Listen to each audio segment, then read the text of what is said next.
Hey, hey Persona. How's everyone doing? Scroll back, make sure I didn't miss anything.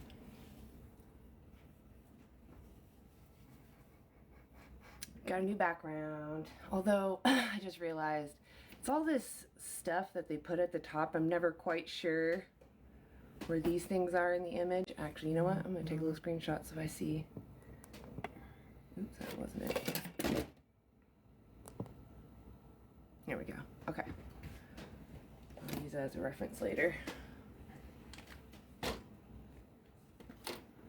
Anyway, I figure since it's November, the month of being grateful for things, we should talk about why we're having a holiday about being grateful about things about life and things we enjoy over taking someone's life. You know, like we're using the tradition of taking someone's life to celebrate our own lives, and I think that's just weird. Hello.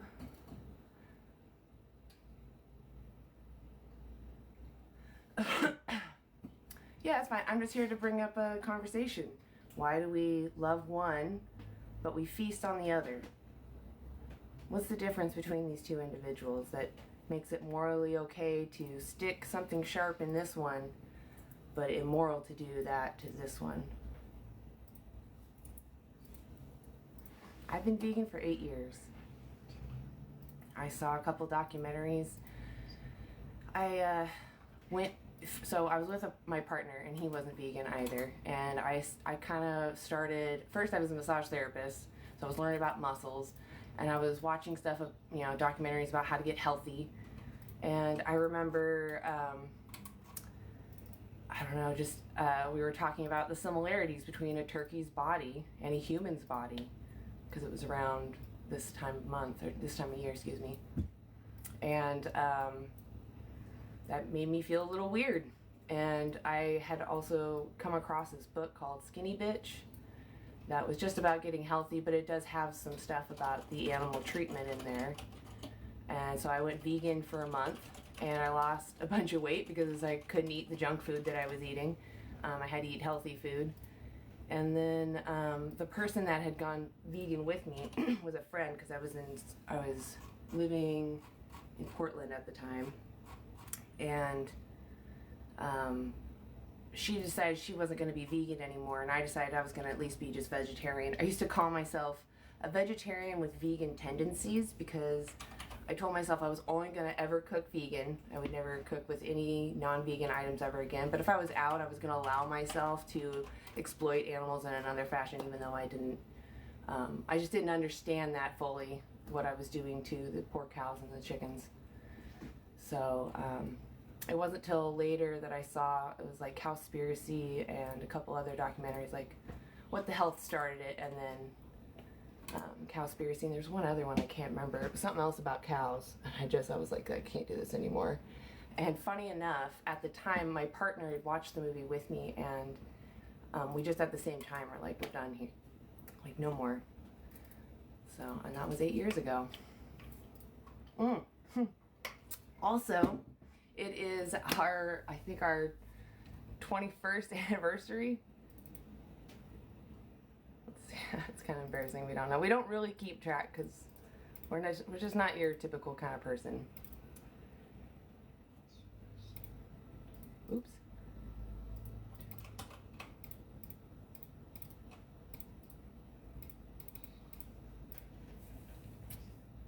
Sorry, 19 years. I did it backwards. I always flip my math. It's silly. Anyway, 19 years. Woo! That doesn't seem right, but whatever. It's been 19 years? Has it been 19 years? Yep. All right. Yeah. So, woo! Thank you. No pumpkin carving today. In fact, all my pumpkins are out there. The bugs are really loving it. I gotta get rid of them. The squirrels love the seeds, though. I had pumpkin guts all over the place, and so there were seeds everywhere. And oh my gosh, the squirrels they're all over the pumpkins and munching on those seeds. It's adorable. My protein source as a vegan is often I eat like beans, legumes, tempeh, tofu, Yeah, those are my main sources. I used to eat like those Beyond brats. Those are my favorite, but trying to be healthier. Those are delicious though. I also got some, I think they're called Life. I don't remember the brand, but I got some vegan hot dogs. I was craving just a cheap, lazy hot dog. All right, I'm gonna bring you up, Tim, but you got to be over 18, okay? You want me here now? Hello? Oh, can you turn your music off? Oh, my Okay. bad, my bad. Hey, how old are you? 24. Okay. All right, so tell me, why do we love one but feast on the other? They good. They delicious, I guess. Oh, but what if dogs taste good? I don't know. I've never had dog, but I ain't down to not try it. Okay. Is there like a reason that you don't eat dog right now? Is it just that it's not around you? Like if you went to a friend's house and they're like, "Hey, I made some bolognese with some poodle or something," would you I don't eat think I'd that? eat a poodle. I think I'd like start Why like not? with a more muscular dog. No. But you're going to a friend's house and they've made this for you. It doesn't matter what dog it is, but I don't got no you friends. can you do a hypothetical with me? Sure. What's the friend's Okay, name? so I don't know. You tell me. They're your friend. Tyrone. Okay, so Tyrone makes you spaghetti with some poodle in it. Are you gonna eat it? I ain't eating anything Tyrone give me. Tyrone down bad. Okay. Well, I guess I'm trying to have a true conversation with you. Are you gonna actually be real with me, or are you just gonna be a troll? No, I'm being real. You know what? Vegan food expensive as hell. That's my Oh, main thing about it. beans are expensive. I mean, I can't survive off beans. Why not? Beans, rice, maybe some local Okay, in-season before I came up, you were vegetable. talking about veggie hot dogs, like vegan hot dogs. Isn't that Yeah. stuff expensive? Like the Beyond brats are. I don't think the little hot dogs that I got are. There's a lot of brands out there that are even cheaper than the well-known ones. But you Yeah, know, like if you wanted like that hot dog, there are recipes too online. Just Google vegan hot dog. I'm down to eat vegan food. It's just expensive. Like I'd Oh, switch to that it's if I had the really money. not. It's really not. See, the thing is that you have to have the mindset. Like when you look at an animal, do you see someone or do you see them as a resource? Like, do you see animals as sentient individuals, or do you see them as a resource for you to exploit for your benefit? Okay. I don't know. That's just my point here today, guys. Lana. How old are you, Lana? You gotta be over 18. Hello. Hi. How old are you, Lana? How are you? Good. So, there are people who cannot be vegan. Oh, Okay, wait, I'm going to tell you that right now. wait, Lana, before you Yes. continue, can you just for TikTok purposes, can you tell me if you're over 18? Oh yeah. So I'm way over 18. Thank you. Cool. All right, go ahead, continue. I'm an animal lover. I actually run an equine therapy facility. I've rescued animals. I have rescue animals. We have to eat meat. Okay. I hate to tell you, there are some genetics in people. My whole family, we've tried vegan. We can't absorb B12 properly without eating meat. Did you And I actually know that talk to a professional? Oh, well, no, it's this is just a genetic thing. It's more common than you think. My Okay, daughter but tried wait, it. but okay. Before you continue, the problem is I'm not a nutritionist, right? So I can't go down your diet and figure out what specifically you weren't eating. You can easily take a supplement, but there's also No, seaweed. There's a yes, no, it there doesn't work. is. Hold on, Lon. So there's actually a resource right here, and it's free. It's Challenge Mhm. 22, and It, you can actually it, communicate. Hold on, you can communicate with an actual dietitian mm-mm. about what your needs are. You can tell her, hey, I actually have this genetic disorder, and she can give you No, the it's proper nutrition. we've tried all of it. My daughter has been vegan. My son-in-law is vegan. Okay, My Lana, daughter ended answer me our this. daughter Can you ended answer up this in the for me? hospital. Are animals sentient? So are plants. Something has to. Plants are Okay. sentient. They are I'm going to give you one more chance because I'm not going to deal with plant activists. That's just ridiculous. Do Why you would that genuinely be- believe? Do you genuinely believe that plants feel pain and that killing Yes. a carrot is the same as killing a cow? No, carrots don't. They're roots. But plants do feel, and so Do you think that cutting a tree is like cutting the Yes. throat of a cow? yes, Okay, They well, can you have feel a it. great day. You Yeah, have a you- great day. That is really disingenuous. If you did feel that way, you would be a lot more careful about how you move around the world. Most people don't care when they walk on grass or mow their lawn or pick a carrot out of the ground, pick grapes off of a vine, pick an apple off a tree. In fact, we're more often helping those plants thrive. So I'm just not going to deal with the the lies. It's just, that's ridiculous. Plants do not feel pain. They're not sentient. They don't have nociceptors. That's the specific nerve that you need to feel pain. Plants don't have it.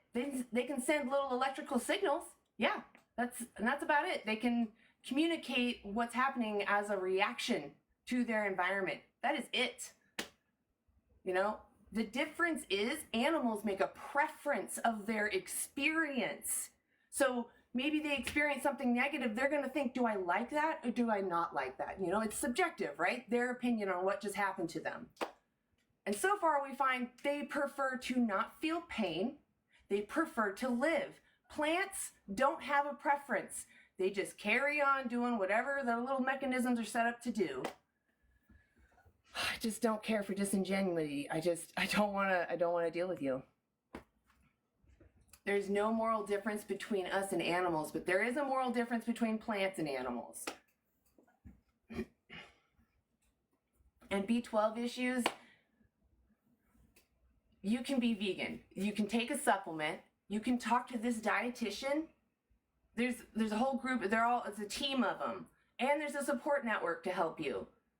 And I'm pretty sure there really is no condition that prevents anybody from being vegan. Humans can thrive on a plant-based diet. The Academy of Nutrition and Dietetics even says so. All stages of life. Hey, what's up, Lydia? Yeah, I want your thoughts on that.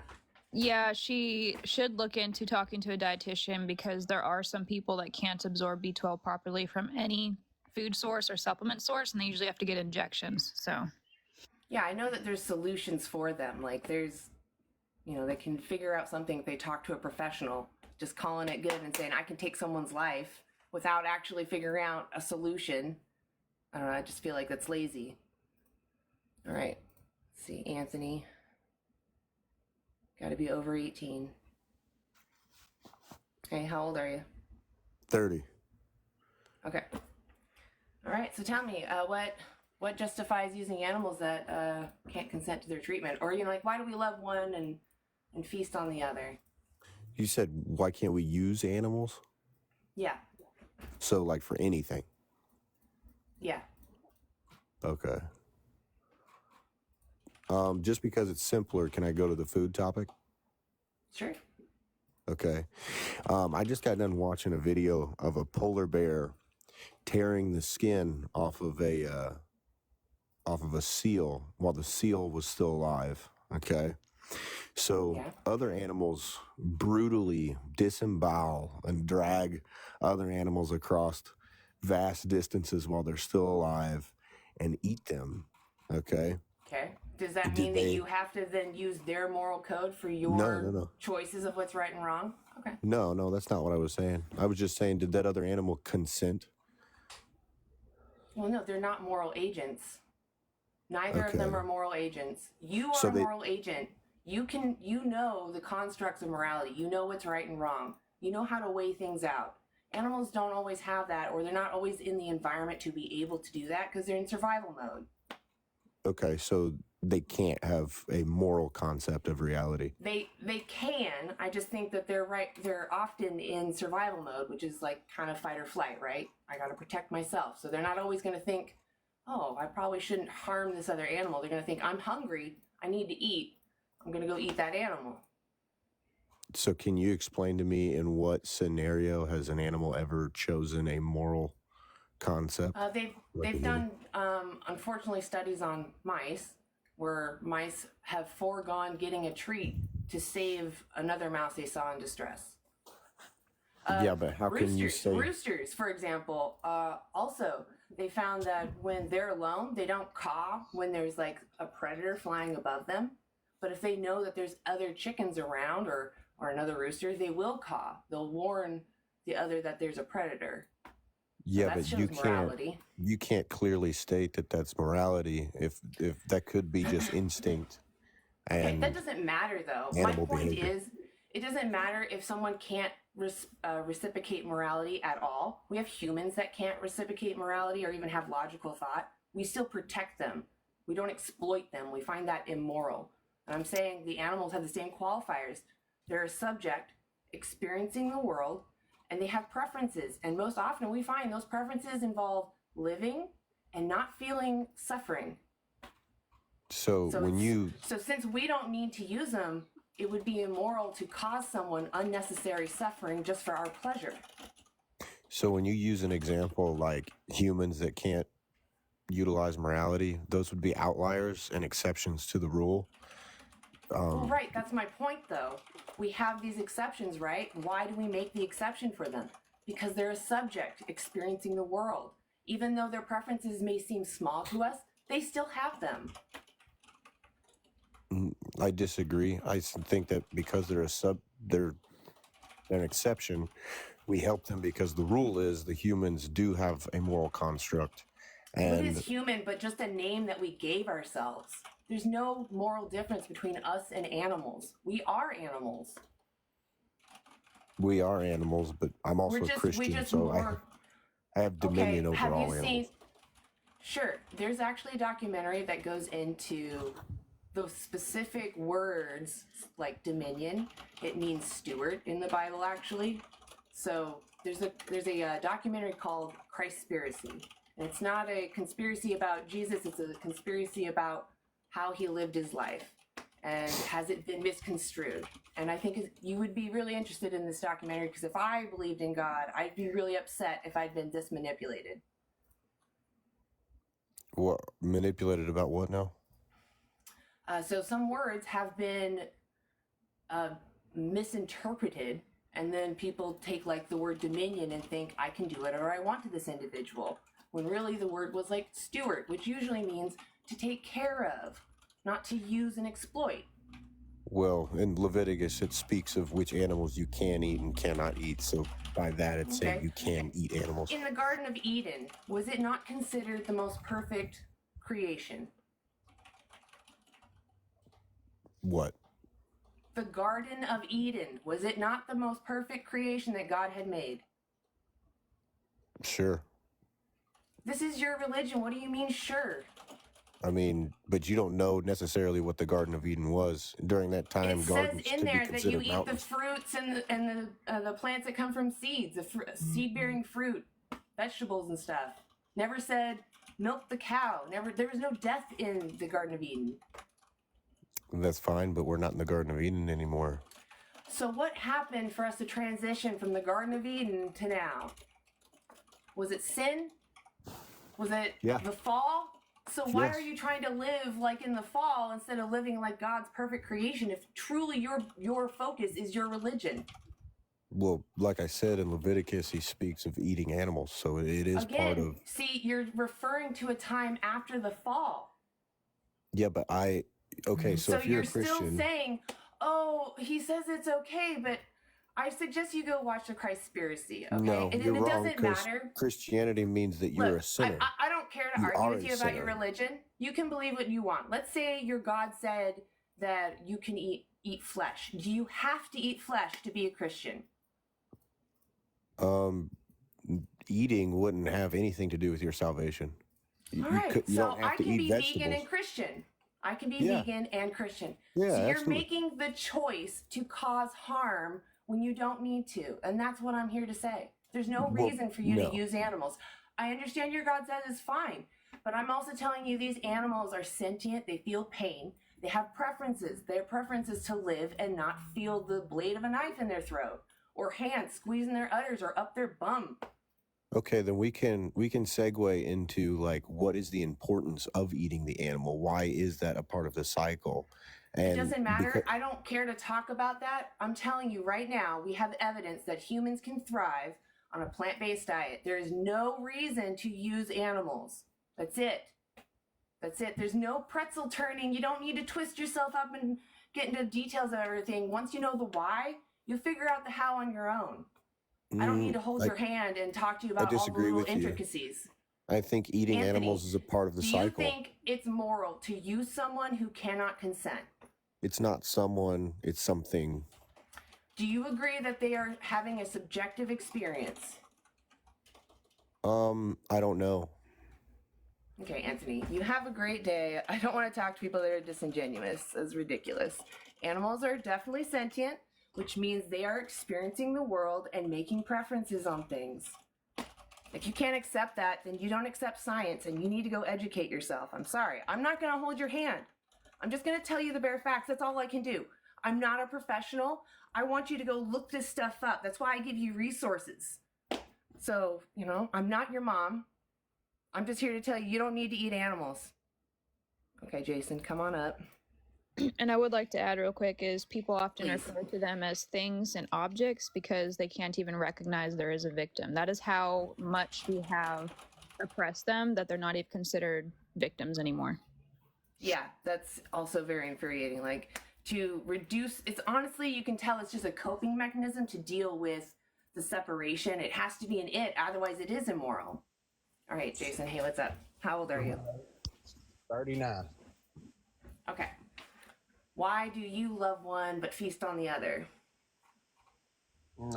Because I like one. I like to eat them. Okay. Why do you like to eat them? Why is it morally okay for you to do that? Everything on planet Earth has to, I don't know the right word. I don't want to say something, get in trouble on TikTok. Everything has to eat something? Has to eat something. Okay.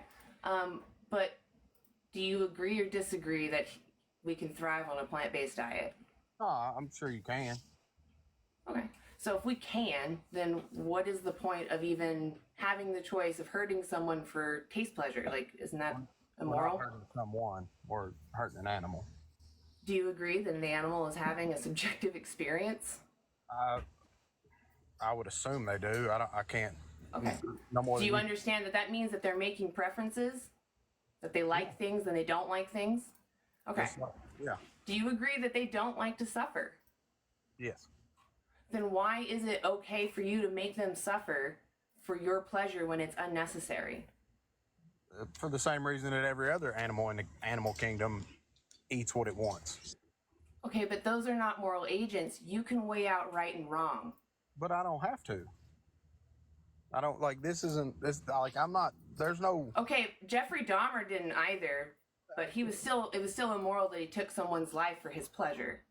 It's illegal that he took someone's life. Okay, but does legality really show what is moral? To me, yeah. Slavery was legal at one point. It was even legal to grape your wife in the 80s. Do what? Were those moral things? Yeah, no, but they're not now. But they were legal. But they're not now. We're not. Okay, but at the time, we're not talking at the time. Okay, Jason, do you understand the point I'm trying to make, or are you just trying to argue with me? No, I'm not trying to argue. Okay, what was my point then? What was my point? I don't see anything wrong with it. Jason, what was my point? Why was I pointing out things that were legal at one point? Because they've changed. Right, but you said legality equals morality, and I was trying to point out there were times in our history where we had things that were legal that were not moral. So just because it was illegal for Jeffrey Dahmer to take life, that wasn't why it was immoral. It's not the moral part was that he took someone's subjective experience away from them. I don't think it's not morally wrong to me. I just explained to you why it is. Can you tell me why it's not? Because I don't have any moral objection to it. Okay, so what if I wanted to do that to you? Would you object to that? You're throwing a hypothetical that has. Why would you object to that? Illegal. You Why can't. would you object to that? It's natural. It's natural for you to kill me. Well, it's natural for I just humans to wanted stick unalive that each ball other. on. Yeah. Put the sign 7'2" to the bottom, and then cut off whatever's sticking up above it. Yeah. Sorry, I can't hardly hear you. What'd you say? I'm just asking you what morally justifies taking an animal's life that you agree they feel pain, they have a subjective experience. What makes it morally okay to take away their life, but not okay to do that to, say, like a dog or a human? I mean, people do kill dogs all the time. I'm asking the morality. I'm not asking about whether someone can or can't do something. Draw a line between humans and animals. And what is that? Well, it's not legal. It's not moral to kill a human. If you Again, you point out, I'm going to give you one more time. If you say legality, I'm going to kick you because I don't want to deal with it. Legality does not equal morality. The reason why those things become illegal is because we agree that something is immoral. Morality is subjective. Yes. Jeffrey Dahmer clearly had a different idea of what moral was, but we still agree what he did was immoral because we don't want it done to ourselves. Because it was a human. Because it was someone having an experience that got that stolen away from them. Adding to my answer, because it was a human. That's 100% of it. You can't tell me the difference. A human You just said legality. That's literally your only argument so far. And if you say it one more time, I will kick you. I'm not So saying what is the moral difference between humans and animals that makes it okay to stab one but not the other? the same thing that makes it okay for animals to eat other animals, but you're saying it's not okay. They're not moral agents. Then they're not moral agents. Then we don't worry about their feelings. They're moral patients. Okay. They're not moral Jason, agents. We're not gonna may I grape dogs? If you want to. Morally, may I grape dogs? That's a moral decision for you to make. I'm asking your moral opinion, Jason. Can you answer it? Apparently I'm not allowed to have moral opinions. I would like to say, Jason, you said since they're moral patients, their feelings don't matter. Other moral patients are like children and human babies. They're human babies. Yeah, so is it okay to exploit them just because they're moral patients and their feelings don't matter? Their feelings do matter. Okay, so you're contradictory in your thinking. You're applying the same rules to a human as you do. You can't. You don't. Did you mute him? No, I had a phone call coming in. Okay. So what is the difference? You still can't tell me the difference. One is human and one is not. What is the moral difference between humans and animals? So if you run over a human or you run over an animal, what do you think should happen to the person that runs over a human accidentally? Nothing. Nothing. Well, that's manslaughter. We have a On accident? For an accident, yes. That's not true. I've known people that this has happened to. They are not prosecuted if they're innocently and they accidentally and it happened. That's not true. Accidentally, anything happens. They look down for 1 second at their phone. They do anything wrong. Well, yeah, that's them being negligent then, right? They're doing something then. That's different. That's not an accident in the sense that it was no one's fault. It was someone's fault. You looked at your phone. What if you look at your phone and run over a dog? That's also wrong. Yes, I think there should be repercussions for that. If it happened to you, would you feel comfortable going to prison over it? The same as yes, because I should have been paying attention to the road. So where do you draw the line at for which animal? Sentience. Who is having a subjective experience? I just don't exploit them. So anything, like if you run over a squirrel. Yeah, I would feel wrong about that. We can't control wild animals. You would feel legally if someone liable. was negligent, not paying attention, and it warranted enough, yeah. If it was an absolute accident, then no. Most people aren't driving down squirrels. Well, see, that's the difference to me. I don't think that you should ever be prosecuted for an accident against an animal. It just sounds like you're appealing to legality again, not the actual. Yeah, legality does not equal morality. I'm not saying your morality is different than mine. I know, Jason. I asked you multiple times, and you can't give it to me. I'm going to ask you one more time. I'm going to give you one last chance. What is the moral difference between humans and animals that makes it okay to put a knife in one and not the other for pleasure? Because I want to. I will next Saturday. I will hunt a deer. I will shoot. So what makes what Jeffrey Dahmer did to other humans immoral? Because it was a human. And what is the difference between humans and animals? You can make love to a human. You can be. So it's all about who you can stick it into? No, I said you can. First thing I said was you can have a conversation, and you take it to the farthest extreme. I can't have a conversation with all humans. There are humans that literally are just, they need to be taken care of and cannot respond in any other fashion. They're just experiencing the world. You are using the far end of the spectrum and not the vast majority. We made carve-outs for certain people that can't contribute to our society. Why? We made carve-outs because they couldn't. Why? Because they Why couldn't. did we do that? Because it's the moral thing, because they're a subject having an experience, and it's immoral to make them suffer when they're innocent beings. So when you eat a plant-based diet and you kill billions of bugs in a field, you're okay with that? I do think that self-defense is different from exploitation. I didn't say self-defense. I said you kill billions of bugs. Crop protection is self-defense. Not protection to eat. You kill billions. I don't eat bugs. I don't pay for bugs to be exploited or grown for my food. You kill the smallest things in the field, which there's way more of those. I don't think you understand your argument, so I'm going to say have a good day. I'm really frustrated with you. You're trying to make the...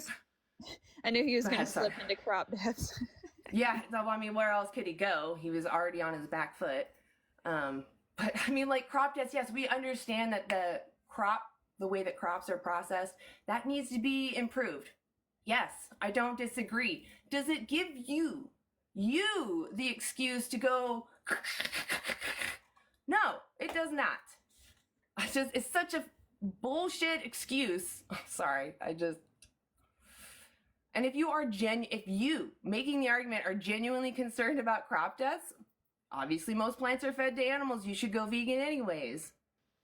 Also, Jason, I would like to say that plant agriculture is something we can evolve to have very minimal impact on the environment and other animals.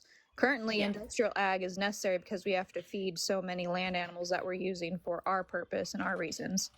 I mean, we can see the industrial ag scar from space now. It's so bad. And desertification, just everything going brown and lifeless. I mean, it's ridiculous. I say it every time. I'm going to say it again. Right now, we use 83% of our current agricultural land dedicated to raising animals for their flesh and their secretions and their food. And we could reduce that down to 75%, or by 75%. So 25% of our current ag land could feed 10 billion humans. And we could even have land become carbon sinks and rewild for other animals and whatever other purposes we need, because it's there, not being used, and we don't have to encroach upon other land. So if you're worried about the environment, there's really just no reason to not go vegan. All right, I'm going to grab from the bottom because I know that sometimes that happens. Hey there. Hey, Widow. How old are you? I'm 22. I've spoken with you before. I'm a fourth generation farmer. And I believe it was you that gave me resources on becoming more of a friendly I'm becoming more of a friendly farmer for that state, I guess. And I was just wondering if you still had those resources, because I never got the chance to write them down and look at them. You mean the Ranchers Advocacy Program? Yeah, that one. And then I'm sure there was another one that you stated. I think there were a couple. Transformation. Okay. Farmation. Yeah. One is run the first one I said, the Ranchers Advocacy Program, is run by Rowdy Girl Sanctuary. Her and her husband were ranchers, and then they totally switched over. Yeah, and then so the other one I think is Save the ranchers. Animals. Yeah. So she might be the better resource, and I'm pretty sure you can even talk to her directly here on TikTok or Instagram. She's very responsive. Okay, so that was transformation, and what else? Sorry, I'm writing these down so I can. No, you're fine. The Ranchers Advocacy Program. Okay, cool. That's all I really had for you. I hope you guys have a great day and happy holidays rolling around. Yeah, good luck. And I'd love to hear from you after you talk with her or anything, because yeah, I'd love to hear the process or whatever you're going through. Sounds amazing. I can do that. Yeah. Thank you. Cool. All right. Well, I'll see you Later. around. Have a good one, guys. Yeah. See ya. You too. See ya. It's always nice to have a friendly breakup some of the static. Yeah, that was nice. That renewed my faith a little bit. Thank you. Thank you, Widow. All right. Do green top. Hey. Hey. How old are you? I'm Or are you over? I'm 20 now. Okay. We Alright. talked before. I don't know if you remember. It was a couple of weeks ago. And Oh, no, I'm sorry. it's all right. You kind of like changed my kind of point of view of I used to remember I was here and I was a farmer, dairy farmer. I took away baby cows from moms and stuff. Yes, I do remember you now. Yes, we were talking about yes, we had actually a really good conversation. I do remember that. Yes. And, yes. I came here to give you an update because I haven't been able to because I have a new job because I quit the farm place. Oh my God. It was kind of tough for me because I really liked taking care of them cows, but I mean, I wasn't really taking care of them at the same time. It was a confusing spot for me, but I ultimately quit my job, and I do like my job now better. So oh my God. Weird. You guys, oh my God, 2 of you in a row. I just can't even. That is such great news.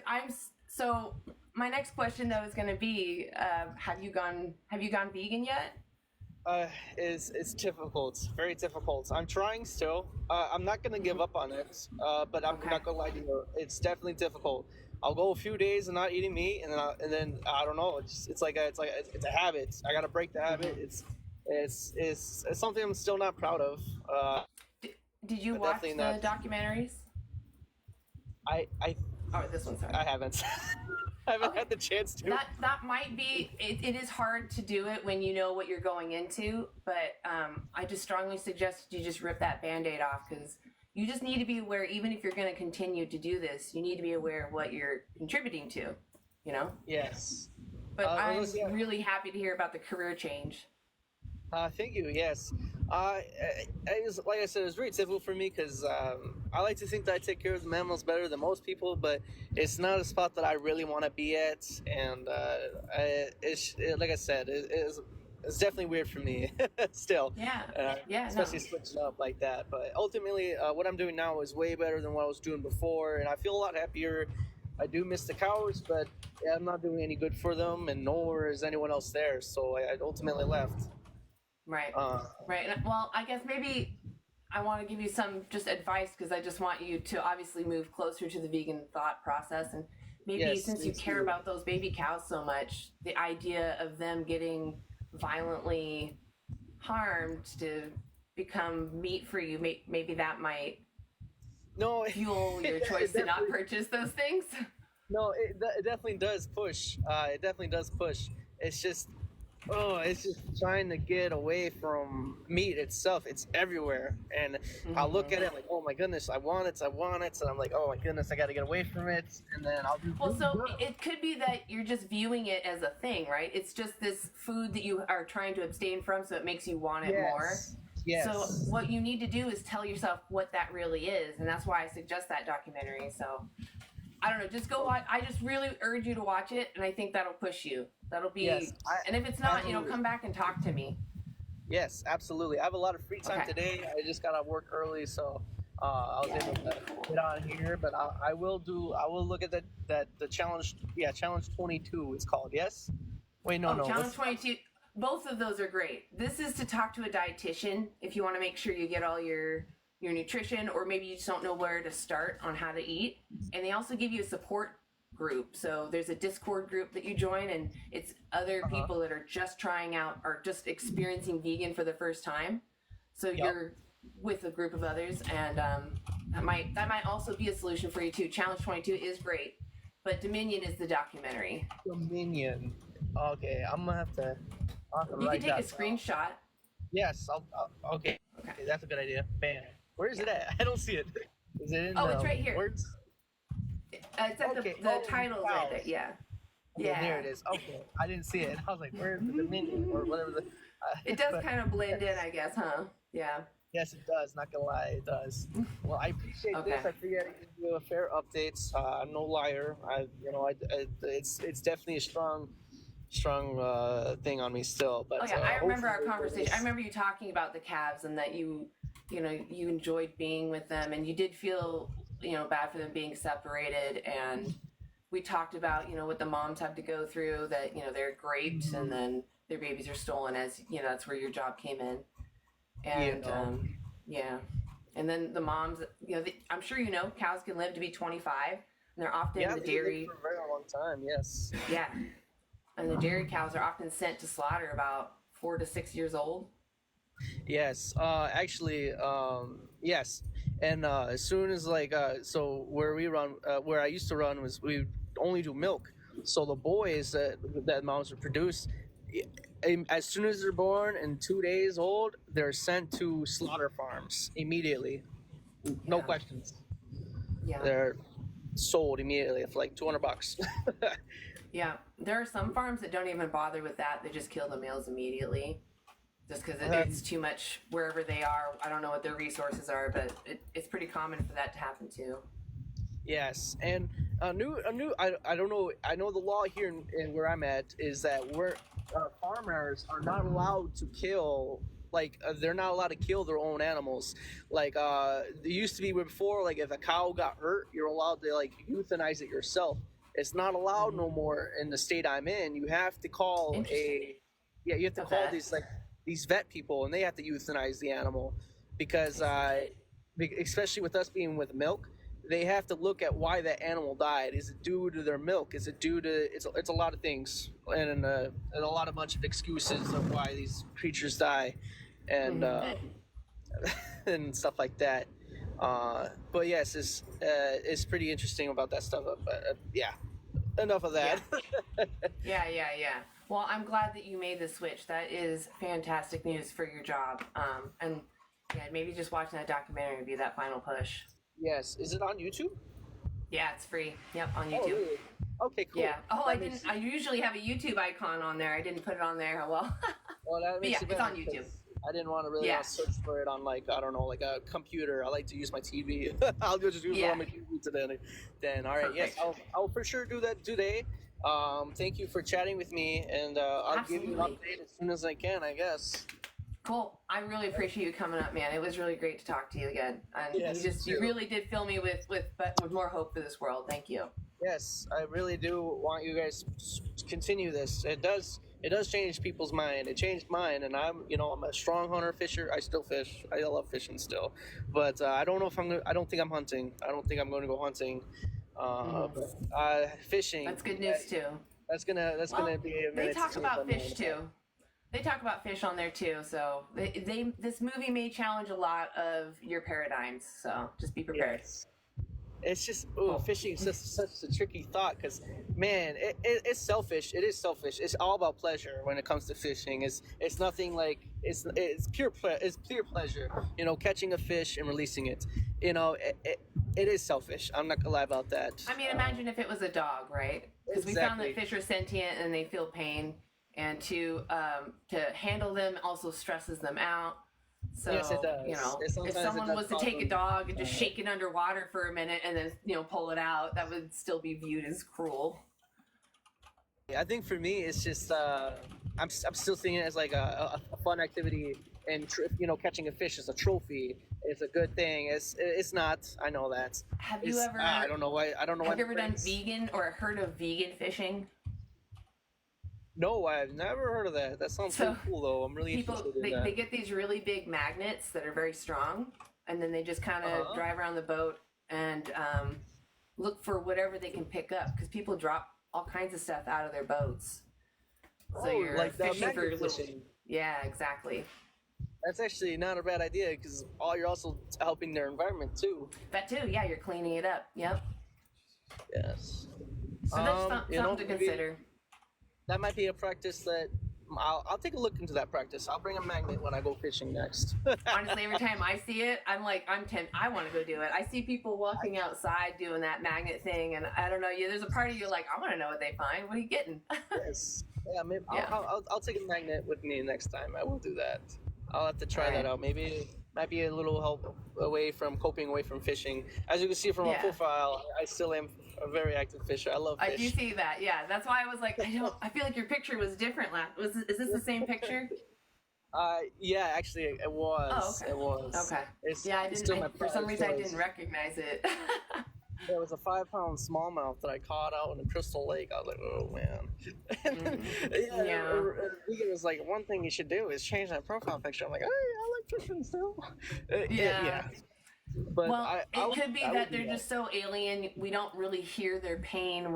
So it's easy to kind of shut that off. This will kind of rip that Band-Aid off too. So Yeah, so Dominion will help with that, I hope. there's also Seaspiracy. That's another one. That one goes a little more into. Yeah, that one's like, I think you can find that on YouTube, but I know it's like on Netflix. I think for sure. I don't know where else it is. That one's a little harder to find, I think. But this one for sure is free on YouTube. So. And it sounds kind of weird to put it this way, but going towards the vegan and the biology of animals, as I say, it's very weird, and it's like I don't really like talking about it with a lot of people because for me it's kind of weird. But I'm a man of that believes in the Lord and stuff like that, and it's like I said, it sounds weird when you put it this way. It kind of sounds kind of crazy, but it kind of feels like I'm getting closer with Christ and stuff like that. Like I said, it's kind of weird, and I know a lot of people. No. That's not weird. Not to throw another thing at you, but there's another documentary that just dropped called Christspiracy. Christspiracy. It specifically talks about Jesus, and they're trying to figure out how he actually lived his life. So you should. I just recently watched it. I'm an atheist, and I still enjoyed it. And I have I'm a co-organizer for AV, and my co-organizer is super Christian. He loves it, so you should check out Christspiracy. Yeah, that one's a really good one. I will try to remember it. I'll try to remember it. Just remember conspiracy and Christ, because it's just the conjoined of those words. Just remember Christ conspiracy. Hopefully none of them are too long, otherwise I might forget. I'm a really big habit of forgetting things. But I can, if you want, I think am I following? Let's see, hold on a second. Oh, I'm not following you. So I'll send you a message with, if you want, with all the names. Okay. Yes, I will absolutely do that then. Because actually, let me just write it down so I remember. Yeah, like I said, it's kind of weird for me. I know, for some people, well, that's really weird, but for me, I don't know. It's in my heart, so I just kind of feel like I think that movie. Closer. I think that movie is going to solidify. That one is going to solidify you and your religion, because that one. It's really good. If I was religious, I'd be pretty upset because it sounds like a lot of things have been purposely misinterpreted to manipulate people, and they've actually looked back at the original texts and shown the words that we have misinterpreted, and they show you the references to the true translations of those words, which I think is super important. Because most people don't actually know the true translations of things, or they just read the English King James version or something like that. Anyway, I just think it will bring you closer to your faith. Yeah, and I know you said you were atheist. No shame in that. Everyone has their own personal beliefs. Having this conversation with you, I don't want you to feel like, since I'm Christ man or something like that, that I'm gonna dislike you. Everyone has their own personal stuff. I have no right to tell you what you should or should not believe in. For me, I believe in God. I have my own reasons. I don't think anybody should question that. And I just want you to feel more comfortable, communicating with me. Oh yeah, no, I feel comfortable talking to you. I don't have a problem with people that have some kind of faith. I don't care for obviously them trying to force people to do it, which I don't ever actually encounter that often. I have people that talk to me about it. That's fine. Okay, yeah. Yeah, I haven't really had a ton of issues. I do have some people that like to use religion as their excuse, and that upsets me. Yeah, because Yeah, no, that's wrong. I think that's kind of foolish Yeah. because even especially if it's Christianity, they're like the way that I read the Bible is that every person has no excuses. You know, actions are actions. You cause them. You know, regardless. And if you Yeah. use that kind of an excuse, that kind of makes you hypocritical. That makes, you know, like you say you're a Christ man. A Christ man should not use excuses. You know, own up Yeah. to your actions. That's what it's all about, really. Yeah. But It was about you know, nonviolence and peace and compassion. yes, no, if you really feel that way, you shouldn't have to use, oh, it's because I'm a Christ man. No, it's because it's just it. It's no way, Yeah. no question. Yeah. Well, what frustrates me the most about it is that they just use it as a cop out and they're not genuinely looking into, oh, does it say this? You know, they just jump to, no, it says I can do this and that's all that matters in this one spot. And it's like I'm pretty sure if you read through it, there's a different message being conveyed there. You know, compassion, mercy, kindness, not harming your neighbor. Absolutely, yes. Yeah. And I feel like that I follow that a lot closer because it's not that I was born into Christianity. You know, my mom's an atheist and stuff like that, and I just recently found Christianity. It's not like I was always around it or anything like that. My grandma preached about it all the time, but I never really understood what she was saying. I was gonna say in the last couple of years, I've been really drawn to it, and I can't really explain it. I'm not, that's just it. Everyone has their preferences. But yeah, I really enjoyed this conversation. If you can send me all that stuff, give me a good reminder, that would be really appreciated. Because that's what happened last time. I got off with you. My daughter started crying. I tended to her, and then I started doing my own thing, and then I forgot all about it. I do the same thing. I'm like, just gonna keep going about my day, and then it's like, oh shoot, I forgot that thing. Oh yes, and gotta then make notes and stuff. And then I'm trying to focus on what I really want to do. And I was like, oh wait, I gotta eat. Oh wait, I have no vegan stuff in my fridge. Oh wait, I gotta go grocery shopping. Oh, I forgot all. Yes, it's very. It can get overwhelming for sure. Yeah, It is. And that's I feel. No.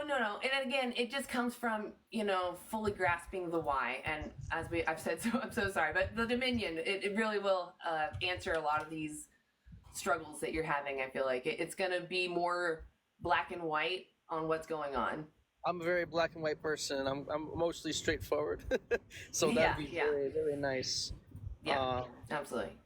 So, all right, well, Green Top, I'm going to go ahead and move along, but I do appreciate you coming up. Yes, and like absolutely. I said, I'm going to send you a message afterwards, okay? Okay, thank you so much. You have yourself a good day. And good luck. Yeah, you too. Yeah, thank you. You too. Okay. You guys are making me feel so good. I really appreciate you guys. All right, we'll go from the top. All right. Hey, is it Mimi? Yes, it's Mimi. Mimi? Fantastic. Okay. Hey, Mimi, how old are you? I'm 22. Right on. Awesome. Why do we love one and feast on the other? Well, actually, I wanted to kind of preface it by saying I do agree in the sense that not only humans, but the environment can not only survive, but thrive on a plant-based diet. Like sustainable development is kind of what I work in currently, mostly like around behavioral change and education. And so I think these conversations are very, very important. But there is one thing that I wish that we talked about more when having these conversations. And I think, a lot of times when we speak about like being on like a vegan diet, that it would be inherently more ethical or moral or sustainable. And I think that we should be very, more careful or wary of thinking that way. Just to give a little bit of background, I did used to work with an anti-trafficking initiative. And while I was doing that work, I was very surprised to find that upwards of 60% of human trafficking cases were within our labor industries, and more specifically, the highest within our agricultural industries. And I don't think people understand just how rampant our agricultural industry is with slave labor, especially even within our own farm marketing systems here within the US. Only about 5 states currently mandate minimum wage for farm workers, which is very startling and very disheartening to me. I'm not I'm not sure if you've ever heard of like fair trade, but I know that you give out a lot of great resources here. And I just thought that that might be something very interesting for people to begin to look into. So in terms of when we talk about exploitation, we would, like, my perfect world would not only be exploitation free for animals, but humans as well. So just a little food for thought that I was just kind of throwing out there. But the fair trade model is great, and they should have like a whole product list on their website, and not only products, but certain brands that are like certified as exploitation free. And of course, what that means to you being a vegan might be a little bit different. So of course, always do your extra research. But that's just kind of something that I was thinking a little bit about. But I love this. I love the conversations here. Yeah, absolutely. I am also against human exploitation. I do my best to avoid it. I don't do lives about it only because I feel that it's the animal. There's 92.2 billion of them losing their lives. Well, that are raised for slaughter every year. That are losing their freedom for sure and their autonomy. And I just feel that urgency is so much higher, and people are already aware of. They should be mindful of human exploitation. I feel that most people agree human exploitation is wrong. So that's why I'm not always up here talking, because I feel like I'd be preaching to the choir in a sense. Like everyone would agree with me on that. I don't know many people that would come up and argue that human exploitation is a necessary evil. But that's why I more talk about the animals. I care about their emergency right now, as that is, we unalive more animals every year than than humans that have ever existed. So this is the massive number of individuals losing their lives is intense. And that's what, I'm sorry, go ahead. I did talk for a while. Please go ahead. No. I was just agreeing with you in the sense that, especially like at least in the space of activism, you can't do it all day. Like you gotta kind of. I know, right? I feel like some people beg me to do that, and I'm like, I can't. I do agree, though. Yeah. Yeah, 1,000%. And so like I really do appreciate that, because I wish there were more people kind of recognizing specifically the exploitation in and around animals. And I think somebody even said it more specifically within underneath the agriculture industry, within our meat industry, and how unsustainable and immoral and unethical that it currently is just as a whole. So I 110% really appreciate your platform, just kind of throwing it out there for anybody like that's really interested, just kind of exploring the fair trade model. Absolutely. Or just exploring those, and like just keeping all of that in mind, for a more ethical, moral, sustainable world. But yes, thank you so much. But I'm gonna hop down. I just want to listen a little bit more, but I'll be dropping the follow. Thank you. Awesome. I'll follow you back too. I really do appreciate you coming up. You guys are making me feel too good. This is so many good people coming up. You're making me blush. It's really good to hear people open-minded to being ethical. All right, Keegan. You gotta be over 18. Hello? Hey, how old are you? I'm 19. What year were you born? Just because 19 is kind of close. Cool, right on. Why do we love one but feast on the other? So I just want to go ahead and give you, on that argument, like what I am, like where I stand on the whole idea of like the animal, animal freedom, or however you want to state it, whatever chart you want to use. But I'm an animal welfarist. Oh, okay. So I agree that we need to shut down all mass production farms. I also agree that we need to respect animals, and we need to treat them correctly, and that they need to have free range. I believe in free range animals, including chickens and things like that. And the reason why I believe in that is because I believe animals have more moral values than what we perceive them as. Obviously, they don't have as much as we do, because humans are different from animals because of our social construct, in my opinion. And you can disagree with that, and if you do disagree with that, I'd like to hear why. But I heard you say earlier that animals are moral patients, and I disagree with that. Okay, why? Well, because I believe now definition on moral patience may be a little different, but I believe that animals have the feeling of happiness, sad, and anger, and I also believe that animals respect authority, like respect authority. They have those feelings. They respect each other. Like I believe that Okay. kind of like a pack But mentality. why does that mean they're not moral patients? So a moral patient would be somebody who does not have any type of, I would say, social construct in their Oh. species. They don't have to. We're moral patients. Even moral agents are moral patients. Okay, so then what's the difference between moral agents and moral patients in your? So just because I'm also a moral patient, they're not moral agents and moral patients. So I can understand the concepts of morality, and I can communicate. You know, I can reason or weigh out what's right and wrong. Animals may have some level of morality, but I don't think they're always in the situation to express it because they're in survival, fight or flight mode. Oh, cat just turned my light off. And just because they can't reciprocate some kind of morality or logic, I feel that they're very similar to humans that can't reciprocate morality or logic. And just because a human is in our species, I don't see the moral difference between them and an animal who is also just experiencing the world. I think they're both just subjective individuals having experiences of the world and making preferences on that. And that, I think, alone is wrong to rob from somebody just because I can. Okay. Does that make sense? So you would agree that animals could also be moral agents as well? They can on some levels, yeah. I just don't think that it's reliable for us to be able to expect that they're always going to do the moral thing. Kind of like children. Children sometimes will be moral, but sometimes they're not because they don't really fully understand what morality is. So that doesn't give me right to exploit them. I think morality for us is different for morality for animals. Like I would not be mad at an animal, like let's say a coyote for killing a chicken, because that in his moral eyes he needs to eat. They need to feed their pack. They need to do that. So that would be a moral good action for them.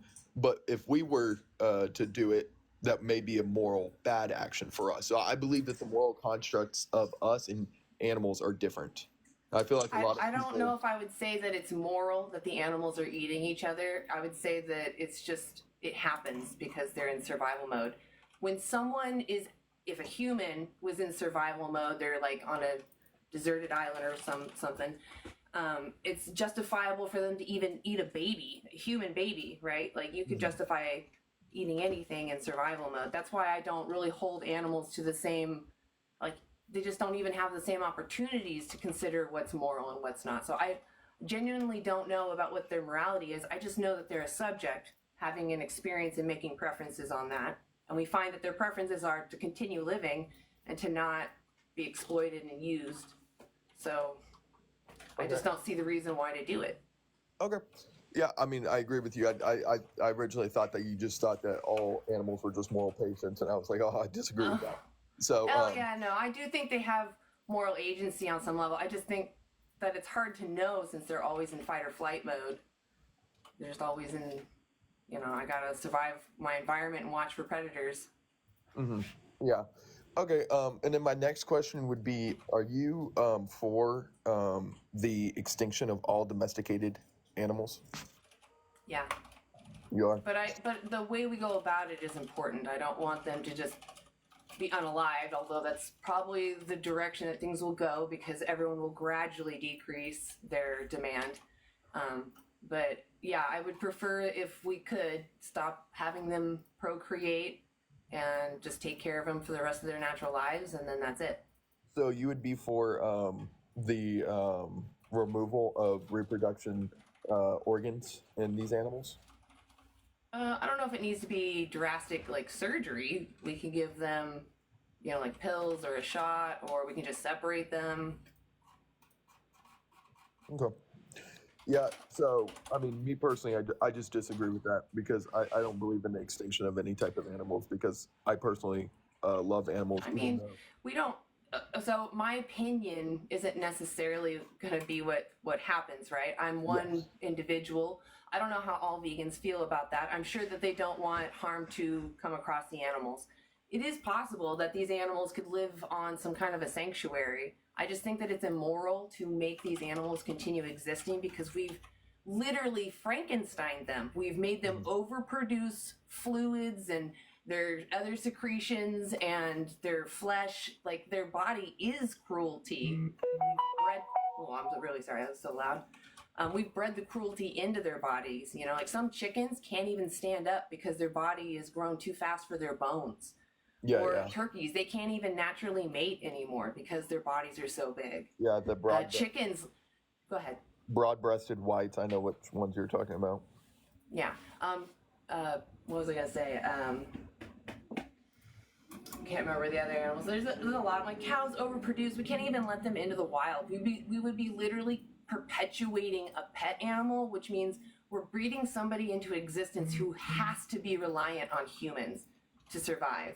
Like, there are some animals domesticated that might make it in the wild, but for the most part, they all overproduce and waste energy, which is that's not how you survive nature.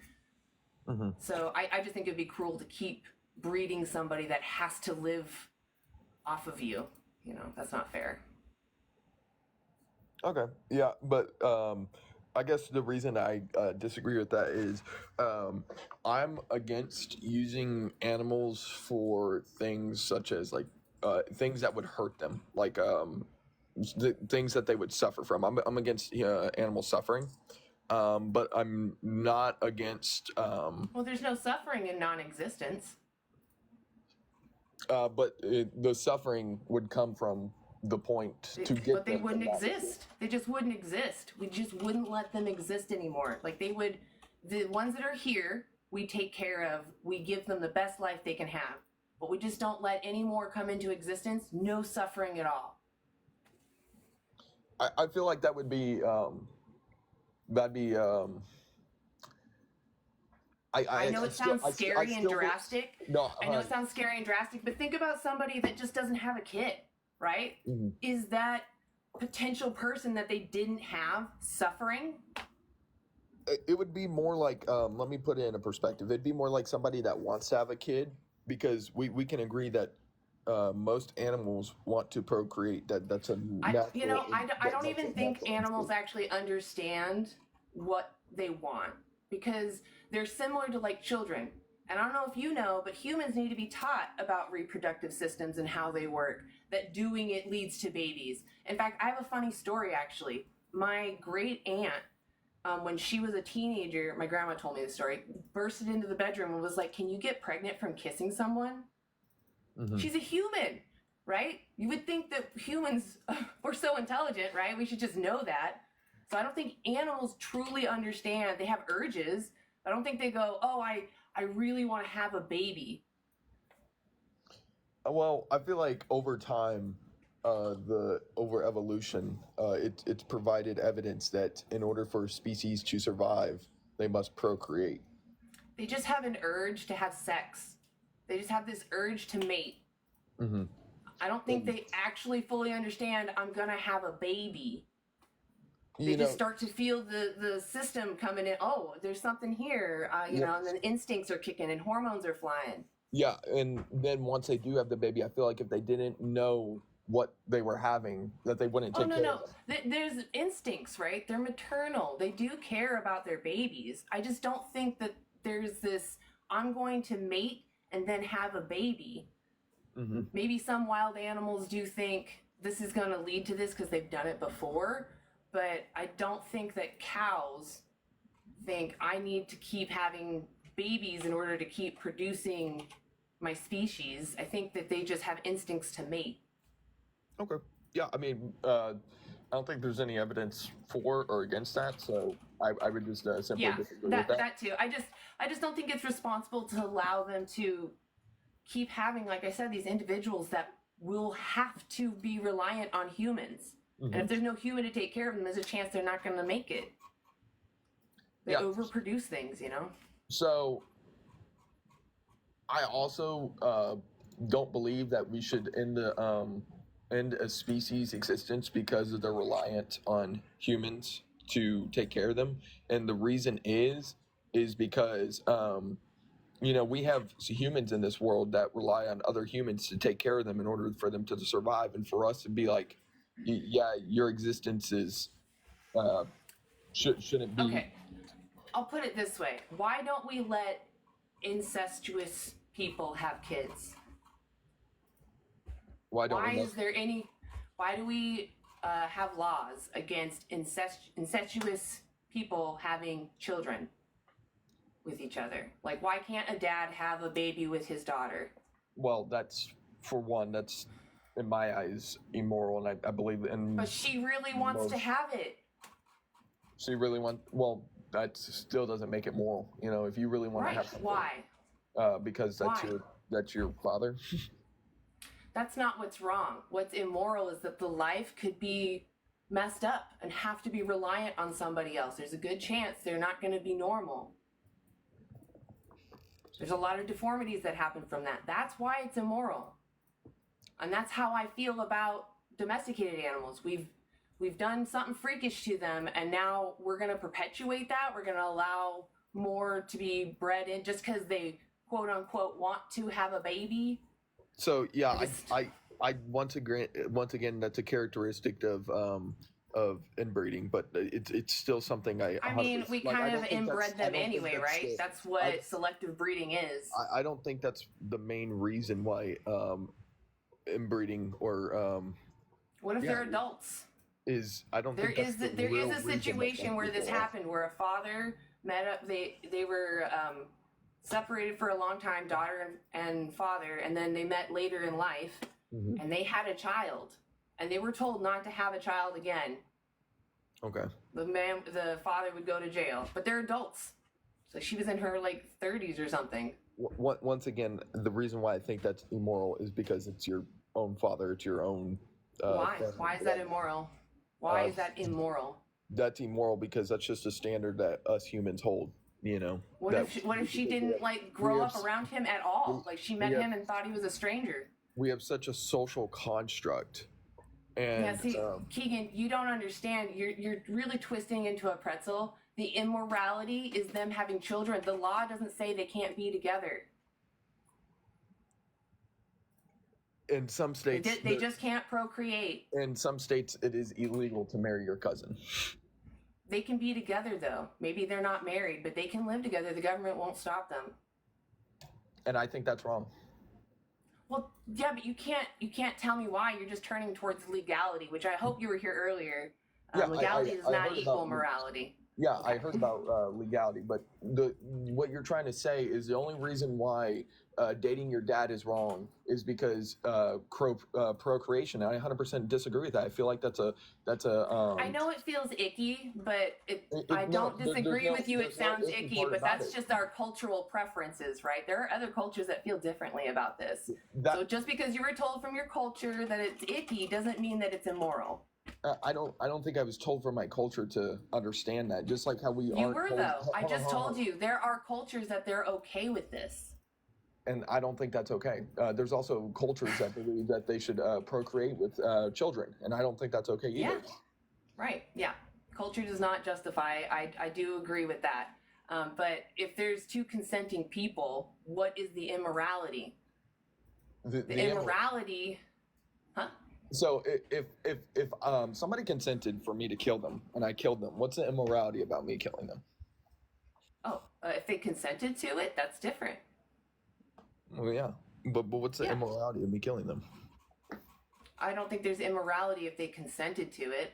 I do think it's weird. I know. I 100% think there is. Well, that's your own personal opinion, right? There are people that are suffering that have chosen to pass away, and I do think it was moral to give them the treatment that they deserved. So if somebody came up to me and said, "Yeah, just go ahead and kill me," and I killed them, you think that's moral? If it was just a stranger? I think there needs to be some level of asking, is this a genuine request or is this person suffering from something? Because the people that did have the assisted suicide, they typically had clear signs that they were suffering and they had tried everything else. because yeah, exactly. So you add underlining conditions to it. Well, so to make sure that they're consenting. Yeah, because if they're under the guise of something, depression or some other thing happening that's making them feel like they need to end their life, yeah, I do think they need counsel. Mm-hmm. Exactly. So this is almost the same standard as. If someone is genuinely suffering though, and the counsel does nothing, like they're suffering so bad, I don't see it as immoral to give them the treatment that they request. I don't see that as immoral. I think it's immoral for somebody else other than their own to give them that treatment. Like, I'm not against like people that's who fine. You can think that. Can I ask you then, if you feel that strongly about people taking their own lives, or excuse me, having people take their lives for them, what makes you think it's moral to do it to animals? Because like why can we cross that bodily autonomy and take their life? We're not even getting consent. We're not even trying to check for consent. We force them, in fact, when they run away. The reason I know you said that you like welfare though, right? Yeah. Like that's so I mean, like even if they were in the most cuddly position, what is it that makes it okay to cross their autonomy and take away their life without their consent? I think I think the whole process of it is based on just like how I think it's morally okay for a wolf to go slaughter a chicken to bring to his pack because it's for life. But you're not telling me why. You're just looking at another individual and saying, look what they do. And I'm telling you, you don't get morality from wild animals. They're in a different environment. You're in a cozy home. You have time. You have grocery stores. You have access to other things. They don't have those things. So you have choice. And I'm telling you, since you are a moral agent, you should weigh out what you're doing. You know, is your taste, pleasure, convenience, whatever, worth someone losing their entire life, even if it was the most kind, most welfare-ish way possible? And like I said, again, I'm animal welfare, and the reason why I'm animal welfare is because I'm actually against the taking of domesticated animals. So it sounds to me you're more for like hunting, right? Yeah, I'm okay with hunting as long as it's not mass. So my issue is that you're still taking someone's life when you don't need to. We can thrive on a plant-based diet. I have resources for you. Challenge 22 is an actual professional you can talk to. Nutritionfacts.org just shows you the science. There's tons of videos you can watch, or you can just follow his Dailey Dozen, which is just a checklist to make sure you get everything. You can talk with ChatGPT and ask it questions.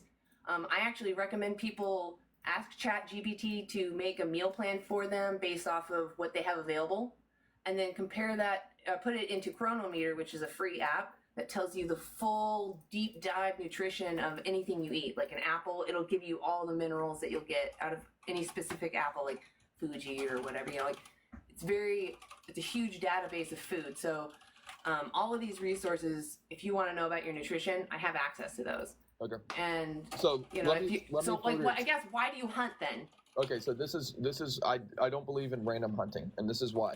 I believe that we as humans have the highest social construct and moral, or highest social construct out of every single animal in this whole entire world.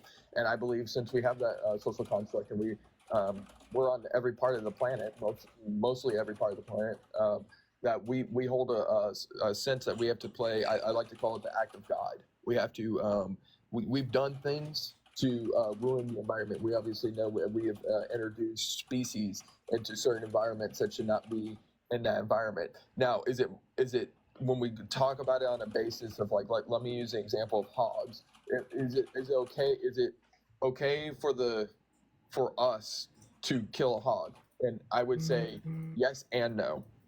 No, because the hog doesn't really deserve to be put down just because of their existence. But yes, because it's protecting our property, our land, it's protecting the agriculture around it, and things like that.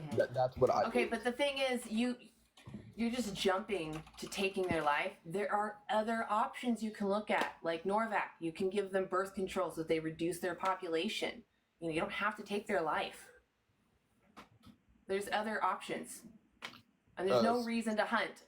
There's no reason to hunt. So Keegan, if you were vegan, do you not buy any other flesh? Do you support any of it, or do you purely only eat the flesh that you hunt? The flesh that I hunt. No, I'm asking, do you still participate and eat at restaurants and friends' houses sometimes, or do you purely only eat what you hunt? We grow crops as well. Okay, that's fine. I'm just focused on your animal food sources. Like, what are you only eating the animals you hunt, or do you eat animal products in restaurants, grocery stores, and friends' houses? A lot of the meat is from animals that we do hunt. Yes. No, I didn't ask about a lot. So you do participate in the other animal ag practices. Eating eggs, yeah. Okay, so my point is that you see animals as resources, and you're jumping to taking their life. No, if we went to if we went to like a vegan world, let's say, we would reduce our agricultural land use, which would mean we don't need to necessarily thin out animals, because we would be giving back or maybe rewilding 75% of our current agricultural land. Mm-hmm. So we wouldn't even need to hunt these hogs, and we could work on improving how we harvest crops so that we reduce the harm that we cause. But we have to have the mindset first. Otherwise, we're just going to go what's cheap, quick, and easy. And yeah, taking life is easy. Mm-hmm. Yeah. So, no, to your assumption, no, that's 100% not correct. We What's grow not crops. correct? We grow crops, and I don't view animals as a resource. I view them. You do, though, because you hunt them. You don't try any other methods. Have you ever looked into birth control for them? That's what Norvac is. So, yeah, birth control consists of being able to put the animal somehow. No. They have other methods. There's other methods. There's injections. There's even putting it in their food. There's other options. Okay. Like you can leave little foods around. But the point is, I don't know all the methods off the top of my head. I'm just telling you that you don't even have the mindset yet. You're just like, oh, it's okay. Well, I could tell you the number one method, and you can disagree with me, but I've seen it, I've viewed it, I've done statistics on it. The number one method is putting a male hog into a rest state, and then putting rubber bands around their testicles for their testicles to future fall off. I believe that's something. I don't think they do that to the wild boar. They do. You can look it up. I'm pretty sure Norvac does not do that. And I don't know about Norvac or whatever that is, but I do know about what most people do in order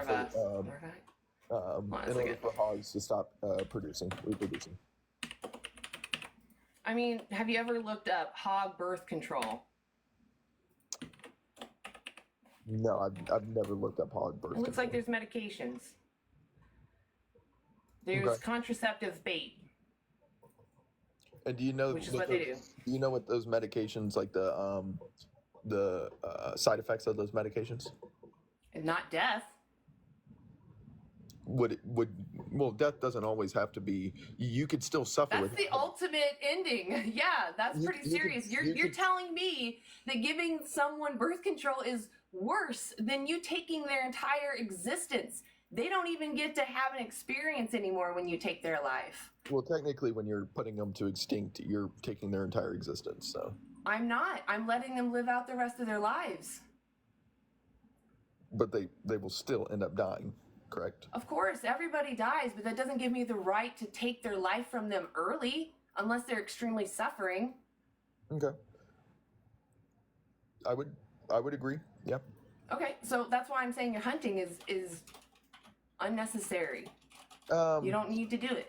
You can thrive off of plants. It's necessary for if they are attacking your property. I understand if you're genuinely protecting your crops but that's fine. But most of the time, it's a season that you have to do it in. You have to register. You have to get a gun. You have to go sit out in the woods. Not for hogs. Not for hogs. I just feel like you could try other methods first. You could put up fences, walls. So not for hogs. We have barbed wire fences all around their property. Why don't you put up better walls? Barbed wire fencing has shown to be proven one of the best walls for agriculture. Apparently it's not. I think it needs to be improved. Maybe you should look at different options. Maybe there's something else. Yeah. So being able to construct a brick wall about 4 feet deep into the ground and about 6 feet high, because I don't know about. Wild boars can actually jump up to about 8 feet. I know it sounds unbelievable. Could you just like make it a few feet and then put a net? I feel like no, you can't. You can't do that. Just can't do it. No, can't. Because there's no reason. Just can't. You have the natural environment around you. So if we were to do that, yeah, that would be what that would do is, one, that's a high input cost. Two, yeah, that's what I said. Killing is cheap and easy. I do agree. Yeah, and I would agree with you. Okay. Well, that doesn't make it the moral choice.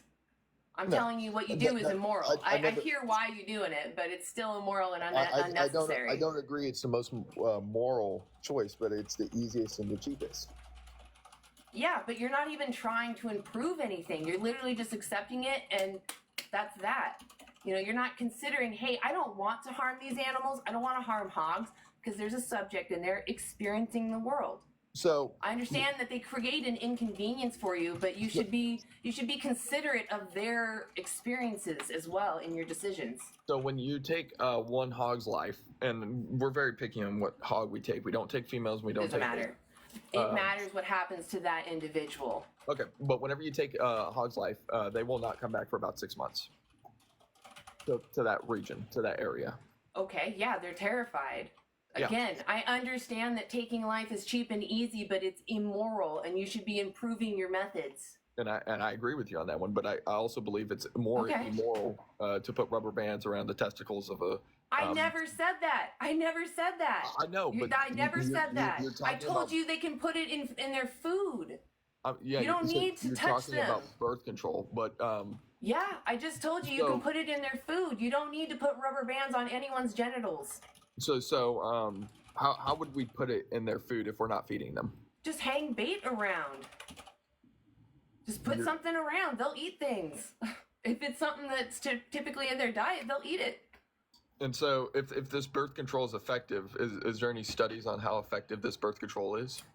There are. I don't have it in front of me, but I will have those in the future. That's a good point. I do appreciate you bringing that up.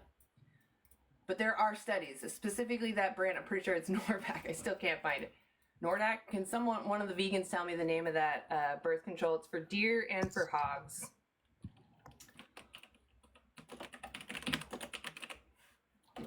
Because I know they have studies on that.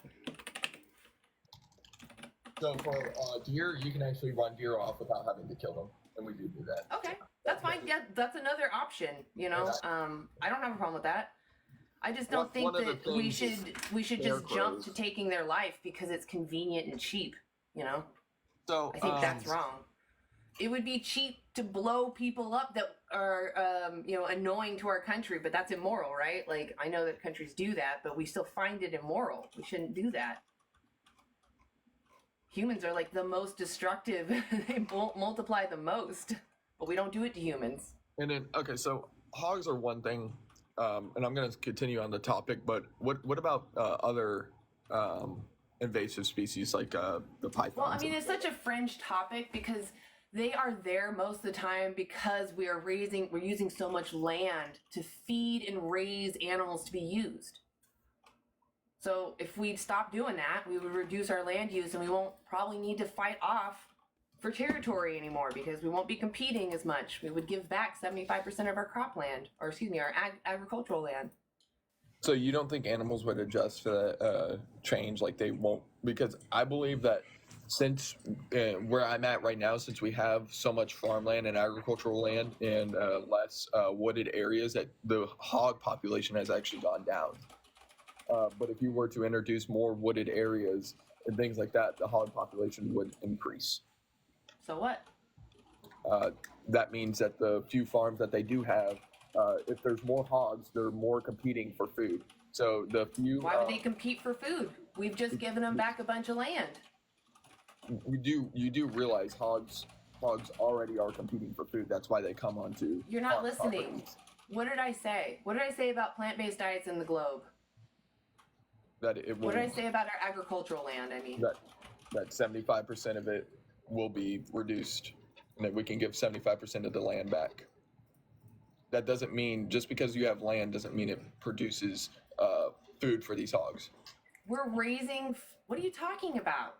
We would let lands naturally go back to where they are. If they're surviving right now, they would just live off of more of what's going to exist, right? You do know what whatever plants are naturally there would continue to exist, and they would eat those plants. You do know what, and you can look this up. You do know what hogs are mainly surviving off of, right? No. Human production. Okay. Well, then they would probably die out. I don't agree with starving an animal. I mean, you kind of went back and forth there too. You said if we increase the forests, they're going to increase in population. But I just told you that, like, we're going to reduce our farmland use. You said, well, they only live off a farm, so they're going to starve. So are they going to increase their populations, or are they going to starve? So no, what would happen is the few farms that there are, they're going to adapt to. And the destruction will be like, let's say, let me give an example. Let's say we have 5 farms, and each farm is 10 acres. And we say, you know what? We can get rid of all these 5 farms and we could just have that one farm for 10 acres. All those hogs that we're feeding off those 5 different farms are then going to come to that one farm of 10 acres and attack. So wait, let me get this straight. You think that we should be focusing on feeding wild animals? No, I believe we should be focusing on okay, the so then why does it aspects. matter? Doesn't matter. They'll adapt. They'll find another food source, won't they? Yeah, they that's will. What happens in nature. They will target the 10-acre property 10 times harder, or 5 times harder. Sorry, not 10. I think that you're kind of making a straw man here, because they'll just adapt to other plant foods, especially if we start to better our plant harvesting and protection. If we move towards vertical gardening, for example, or, like I said, indoors, putting walls around that are sufficient, especially because we have less money going into agriculture because we've reduced our use so much. We could put that into updating our crop fields to actually adequately be protected and not have as many crop deaths. Okay. Yeah, but so they could, and then they would just adapt to whatever they have to, because that's what nature has to do. Yeah, nature's always changing. Yeah, I understand nature's always changing, but still, it would not change the fact that the animals are still going to adapt. You're assuming that they're going to adapt? Is that what you said? Of course they're going to adapt. Yeah, so I don't necessarily think they're going to all come to one farm. That's where I think you're making a straw man. You're just assuming what'll happen. They may just stay where they're at and eat what the plants are around them. Like I said, I'm not assuming what's going to happen. It's proven that hogs survive off of the humans. The human production. Okay, it doesn't matter. You don't need to use them. That's it. I don't know what else to tell you, man. You don't need to. You don't need to survive. You can find better methods to protect. Obviously, I believe in self-defense. If you have no other choice, yes, protect your food. Mm-hmm. But I don't think you should see them as an opportunity for you to go hunt and live off of them. I don't think that's right. That's seeing them as a resource. So that's all I can tell you. Like I said, I don't think anybody is hunting wild hogs to live off of them, and I could be wrong, but we're definitely not. Well, aren't you? Isn't that what you just said, that you only eat the animals that you hunt? Well, I believe it's morally wrong for you to kill something and then not use its byproducts. So my point is, you don't need to live off of any animal. Doesn't matter what they are. You don't need to live off of them. You can thrive off of plants. I have resources to tell you how to do that if you really want to.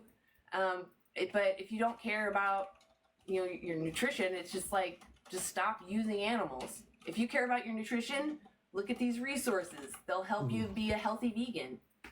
Yeah. So, I mean, yeah. The point is, they're an individual. If you wouldn't do it to a person, probably shouldn't do it to an animal. Just because they're inconveniencing you doesn't mean that you should knee-jerk to violence. If there's a person on our property constantly harming our property, we're going to shoot them. Yeah, that's what I mean. Genuine self-defense is one thing. But you're going out there and living off of these animals with the excuse that maybe one of them or two of them are harassing you. No. We don't do that to people. You're not going to go to that guy's family and take out his family, right? You're going to take him out. So I think you're misunderstanding, and it's okay to misunderstand and to kind of get a full... So you only eat the animals that just walk onto your property and are eating out of your garden? Yes. Any time of the year? Yes. Sometimes they do not show up, and sometimes we do not have meat in our freezers. Yes. Okay, well, for one thing... Oh, wait, what was that? Sometimes they show up, and sometimes you don't have meat in your freezer, so you go hunting for them for their flesh? No, you're misjudging. You just said because your freezer is empty. No, I said sometimes they don't show up, and when they don't show up, we don't have meat in our freezers. Oh, okay. Meaning I we thought do you meant not like kill it's them when empty they- and I need to go fill it. No. When they're not here, we don't kill them. We don't go out of our way to go kill them. Okay, well that's so you're basically vegan outside of that, right? Yes. But you said you use But, eggs. I mean, I eat eggs. I mean, what justifies breeding them into existence and using them? Chickens? Any bird or They're- animal. They're not breeding. That's why we eat their eggs. Do you understand what their ancestors did, though? Do you think their ancestors laid an egg a day? They didn't. They didn't. Their ancestors, the red jungle fowl, and it would have maybe like 15 eggs a year, and usually only during part of the year. It wasn't like they had it every month. Mm-hmm. So they only did it at a certain time when it was the season to mate. And like I said, they'd only have like 15. Now they have over 300 because we've bred them to do that. Do you see what I mean about wasting energy? They literally take chickens, take 10% of their calcium to make each egg. So it's very important to make sure they get calcium in their diet. But if you just give the eggs back to them instead of eating them, they get back that nutrients. So that's the immorality of using chickens. Yeah, we do sometimes let them eat eggs. Because I understand, but see, do you see what I mean about continually letting them procreate so that there's another chicken to give you eggs, but they are overproducing to the point where they're stealing resources out of their body to feed you for no reason. We started off with like 45 chickens. We're down to like 20. They're not procreating. Okay, are you going to get more chickens once all your chickens are gone? No. Okay, well why did you get the chickens in the first place? They're wild chickens. Why are you taking wild chickens from the forest? Well, they're not actually wild chickens, but they're chickens that somebody released, and obviously they can't survive on their own, so we took them. So you're like trying to save them, but you're still using them? Yeah, so not wild chickens, they're domesticated chickens that somebody irresponsibly left into the woods somewhere. They're not wild. Yes. Okay. So what gives you the right, though, to keep using them? For, if you leave their eggs there, they don't lay as many. You can slow down their egg process, which is actually detrimental, like I just explained, to their health. So if you have a pet bird and you go to the vet and you say, hey, my bird is having a lot of eggs, they're going to be like, oh my God, you need to make that stop because that bird's going to die. Yeah, so if you leave the eggs there, they're going to procreate. What? Do you have a rooster? What? Yes, they're chickens. You just said they're going to procreate. Yes, we have roosters. Okay. So my point is you need to not let them procreate anymore. You need to slow down their egg production. You give them hormones. You can keep rocks in their nest tubes because they think that there's still a clutch there. Every time you remove the eggs, they think, oh, I need to refill my clutch. So you're perpetuating them doing this. You're not even trying to reduce their egg production. You're trying nothing. That's my point. Is there a source on that? On what? On chickens, if their eggs are missing, that they... There's the micro chicken sanctuary. Oh my gosh, guys, I don't remember. She actually gives her chickens and her rooster, I'm pretty sure she gives her rooster hormones. Micro. I don't have a study in front of me though. But there are other methods, and my point is you're not even looking for them. If you genuinely care about their suffering, you're not gonna perpetuate the use of them. You're gonna see them like you would a child. The child needs to be protected, and their health considered being the main focus, not your own benefit. Yeah, so I mean, if you find me a source it's called Chicken Butt Micro Sanctuary. You should go talk to her. She's very knowledgeable about chickens. Okay. Chicken Butt Micro Sanctuary. Give me I don't have an actual source for you right now, but if you want, I'll write your name down and I will send you the studies if you want. I don't mind doing that. I just don't have it right in front of me right now. There's been times where we've left the chickens for like 3 days. Usually they produce like up to 1 egg a day. I can't hear you. I'm so sorry. You're cutting out.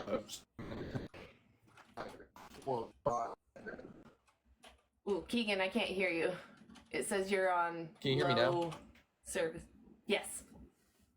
I didn't hear anything after 3 days.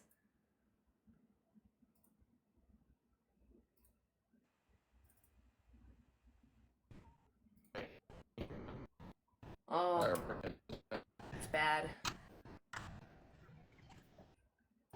Hello? Okay, I think I can hear you. Hello? Oh no! I can't hear you at all now. Huh? You're like in and out. I can hear like your mic turn on, but I don't hear any voice or anything. If this is the end, like I said, I'll send you the resources. I understand that it's a new concept to think of possibly like birth control for these animals. My point is, you need to try all other, like, Okay, can you taking hear me someone's life now? should be a last resort. Yes. Nope, maybe not. I don't hear you at all now. I'm really sorry. I can't hear you. You don't hear me at all right now? You're like, I heard that. I hear like in and out. If you want, why don't you step down and I'll bring you back up.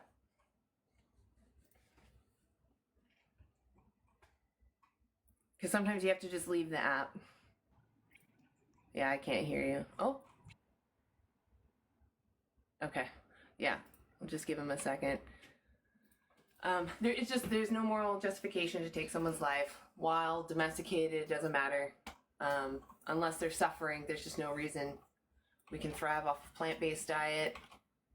That's it. If you agree that using someone that cannot consent is immoral, or harming someone and taking their life that can't consent is immoral, and you're not vegan, you're not living in alignment. You're being a hypocrite. Okay, there we go. Yeah, I can hear you now. Sorry about that. So yeah, I'll just make this final point, and then I'll let everybody else speak, because, and I do agree with you. Like what I like I said, I don't know if you heard this in the beginning, but the killing of hogs is still immoral. You know, and in a perspective, it's still immoral, but we have kind of a reason.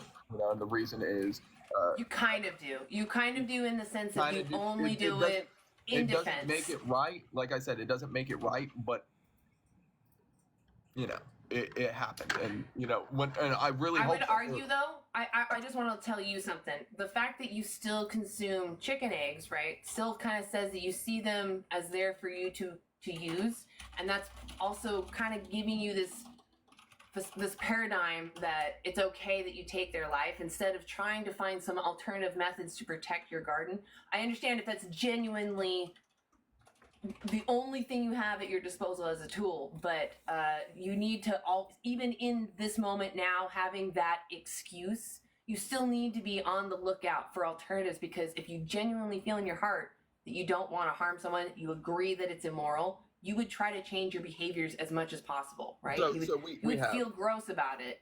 we have Go ahead. the property we're on used to be a 150 acre cattle farm. It's now 150 acres of strawberry patches. So That's fantastic. there- That's great. There's obviously things we're doing to help the environment, and the main reason is because we require the money we get from the strawberry patches to survive. You know, that the money we get from the strawberry patches to survive. We still, you know, I wouldn't necessarily, because you did ask if we bought anything like meat from the store. No, we don't buy meat from the store, because for one, Well, any animal products like milk, eggs, honey. but we do buy like milk and things from the store. And I understand the whole process about like dairy and everything like that. But it's also the fact that the place that we live, we don't have access to be able to do 100% of a vegan diet. I would argue you can, because it's you can, as long as you eat enough calories, you're going to get enough protein. If you eat a varied amount of vegetables and your proteins, you're going to get all your nutrients. I mean, I have resources. This Challenge 22 is a dietitian that'll work with you based on your region, based on where you're at, what's available, like those grocery stores that are near you. And they'll help you learn. The only reason why they give you meal plans is so you practice, you know, what to eat, where to get it, you know, what things do you need to have in your pantry. And that can be scary. I absolutely agree. And that's what's great about Challenge 22. It's all free. And like I said, it's a true dietitian that can answer any nutritional things you have. Otherwise, like, you can get everything from a plant-based diet. There's nothing that you need from the animals. I understand, again, that you're doing it in self-defense, but the dairy and the eggs, that's absolutely unnecessary, and that's suffering. They're suffering. Yeah. And you said you're against suffering. I would disagree that using an animal for something that does not include. Well, Keegan, you just said you knew what happens to dairy cows. Suffering. Yeah. Do you know how they do it? Do you know how she gets pregnant? Yeah, they how dairy cows get pregnant? Yeah. Artificial insemination. Right. Do you know that process? Uh-oh. Keegan, you're starting to lose service again. Of taking the sperm from her. Right. So someone puts a probe in the bowl to get him to, and then they catch it. Right? Does that sound moral? Does it sound right to touch another sentient being's genitals without consent? And then for the female, yeah, so, like I said, we put our whole arm up to here in her rectum without her consent again to squirt something inside of her. Yeah. And so let's say the farms you supported did the natural mating. I've been told now that the bulls are so heavy that they often hurt the cows. That's what I was about to say. The natural mating process is not better at all, and that's so probably my point the reason is, why. what about dairy is not harmful? They So, even take her babies away. Go ahead, sorry. What I believe is suffering is like any type of pain or death. You don't think it's painful to have her baby taken from her? Painful in a physical way? So only physical pain? So you don't think that it's immoral to grape an animal? No, I do think it's immoral to grape an animal. Okay. I mean, what's the difference? They're putting their arm up a cow's butt, and they even go back and forth. Like I said, what? I mean, I just, like the whole process is so disgusting and so violent, because they take her baby away potentially to kill immediately or to be stuffed in a little hut until she's a little bigger and can be graped herself. yeah. So that's the breeding process of dairy cattle. Yeah, you said you eat dairy. You get dairy from other sources. Yeah. So the actual dairy process, I don't believe is Okay, torture. but she's a mammal. Why would a mammal produce milk? Or their offspring. Exactly. She has to have a baby. They do that to her every year. It's not like they do it one time and then forever she's milked. They do it every year. And then after they can live to be 25. They're unalive between 4 to 6. The dairy cows. As soon as their milk production drops, they're sent to slaughter. The same slaughter the beef cows go to.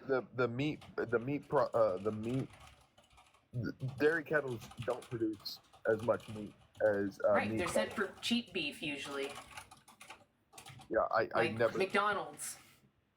I understand, but you're still paying into that. Do you understand that you're still paying the farmer to do those practices? Every time you pay for milk, your dollar is demanding that farmer continue their practices. Please keep doing this. I want more. So they have to stick their arm up another cow. They have to beat off another bull. They have to make someone be born into existence. If it's a male, he's sent for veal or unalived immediately. Or the female, like I said, stuffed in a little box until she's sexually mature to have her own baby stolen from her. So I think there's more moral ways of doing it, and I believe that I would love to hear. How does that go about? So, what I think the process that you're talking about is like mass production farms, and I disagree. Mass production. Okay, tell me what do other farmers do that's different? So, other farmers, obviously the natural breeding process is unavailable due to the fact that it will cause physical harm and suffering. But I don't believe that animals have to, or all dairy cattle have to have a offspring every single year in order to produce milk. They do. Keegan, you need to go look that up then, because that's fact. Okay. That's fact. There are some farms, I think, that can get a cow to go, like, if you love on them a bunch, they can go like 2 or 3 years or something like that. But it's greatly reduced the amount of milk they produce. So that's why they re-impregnate the cows every year.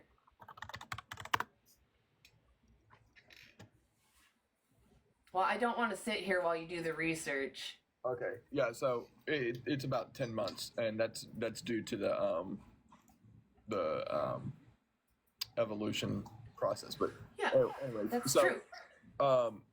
Yeah. I mean, I would agree with you on that one. You know, I wouldn't say that what we do with taking milk is morally correct. You know, but there's a lot. There's alternatives, like oat milk, even, and that's like.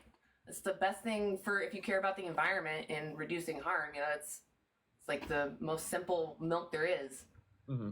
And I mean, there's a lot of things that we do that is morally incorrect that we're still trying to correct and everything like that. And I think it will just probably take time. But yeah, it's fine that it takes time, but you need to be genuinely focused. Like if you're just using that as an excuse, you're not going to make change. You're going to be like, "That's settled. I said that's okay." Mm-hmm. You know, that's it. Just always be trying to look for the compassionate thing to do. It's like, is this necessary? I caused this person harm. I understand we're going to do things that are unnecessary, but is it at the cost of somebody else? Yeah. And I don't think our stores carry oat milk, so.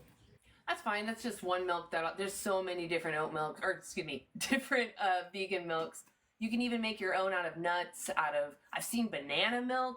I've seen like walnut milk, flaxseed milk. Soy milk, obviously. There's just, you can make milk almost out of anything. Yeah. All right. Well, thank you for discussing with me. And I'll talk to you later. Have you seen Dominion? Maybe watch that. Okay. Yes, okay. Well, just consider, you know, the animals they're having a subjective experience, and you know, trying to consider that in your choices. All right. Thank you. Yeah. You have a great day, Keegan. Thanks for coming up. I do appreciate people having cordial conversations. I know I get heated too, and I appreciate him not getting too heated. He was pretty cordial. But, you know, still harming someone or still seeing animals as resources, I should say. Maybe you weren't fully aware of some of the harm that was going on, which is fine. I didn't either. I actually went vegetarian for a long time. Even after I had learned a little bit about what went on in the industries, it took a little bit for it to sink in, and I was like, oh my God, what am I doing? Anyway, okay. I'm going to go from the bottom this time just because I'm making sure that period. I'm pretty sure you've been sitting there a while. Got to be over 18. I'm sorry you had to wait so long.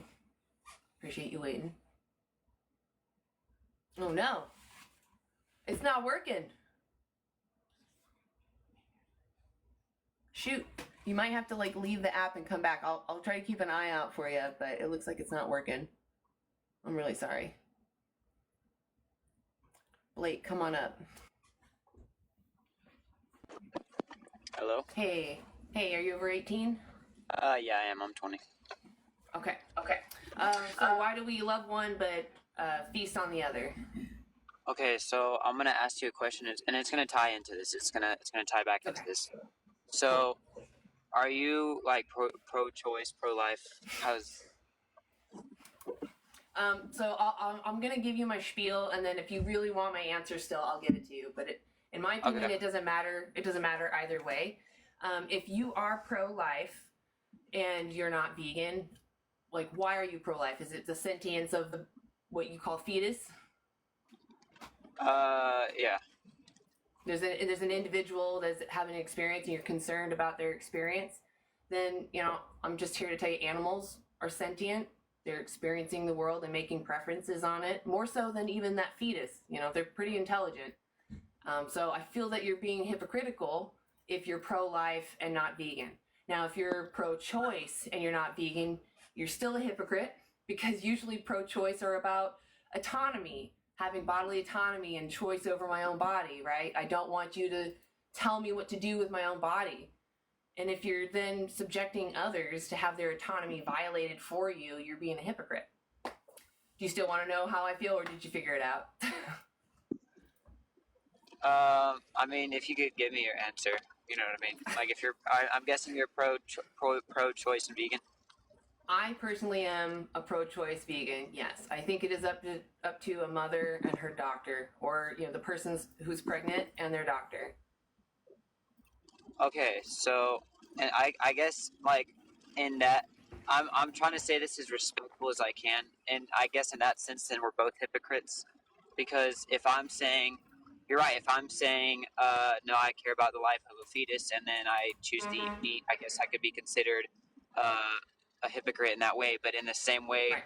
you could be considered a hypocrite about, fetuses are still living things. See, in Latin, the thing is, are you coming here to tell me how I should feel about abortion, or are you going to talk to me about veganism? No, I'm tying it. Okay. I'm tying it back into the thing. So in the same way, like fetuses are, in Latin, it means a little one, or a little human. And so the fact that we are taking away their life too, and we're taking away their experience that they're gonna have. So are you vegan So in the then? same way, no. I mean, I think it's more. Okay. I think So then everyone has different morals.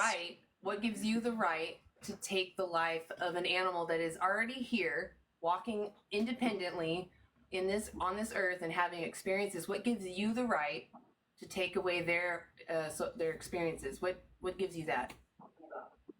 And I think that just goes back to a moral subjectives, because every morals are definitely subjective.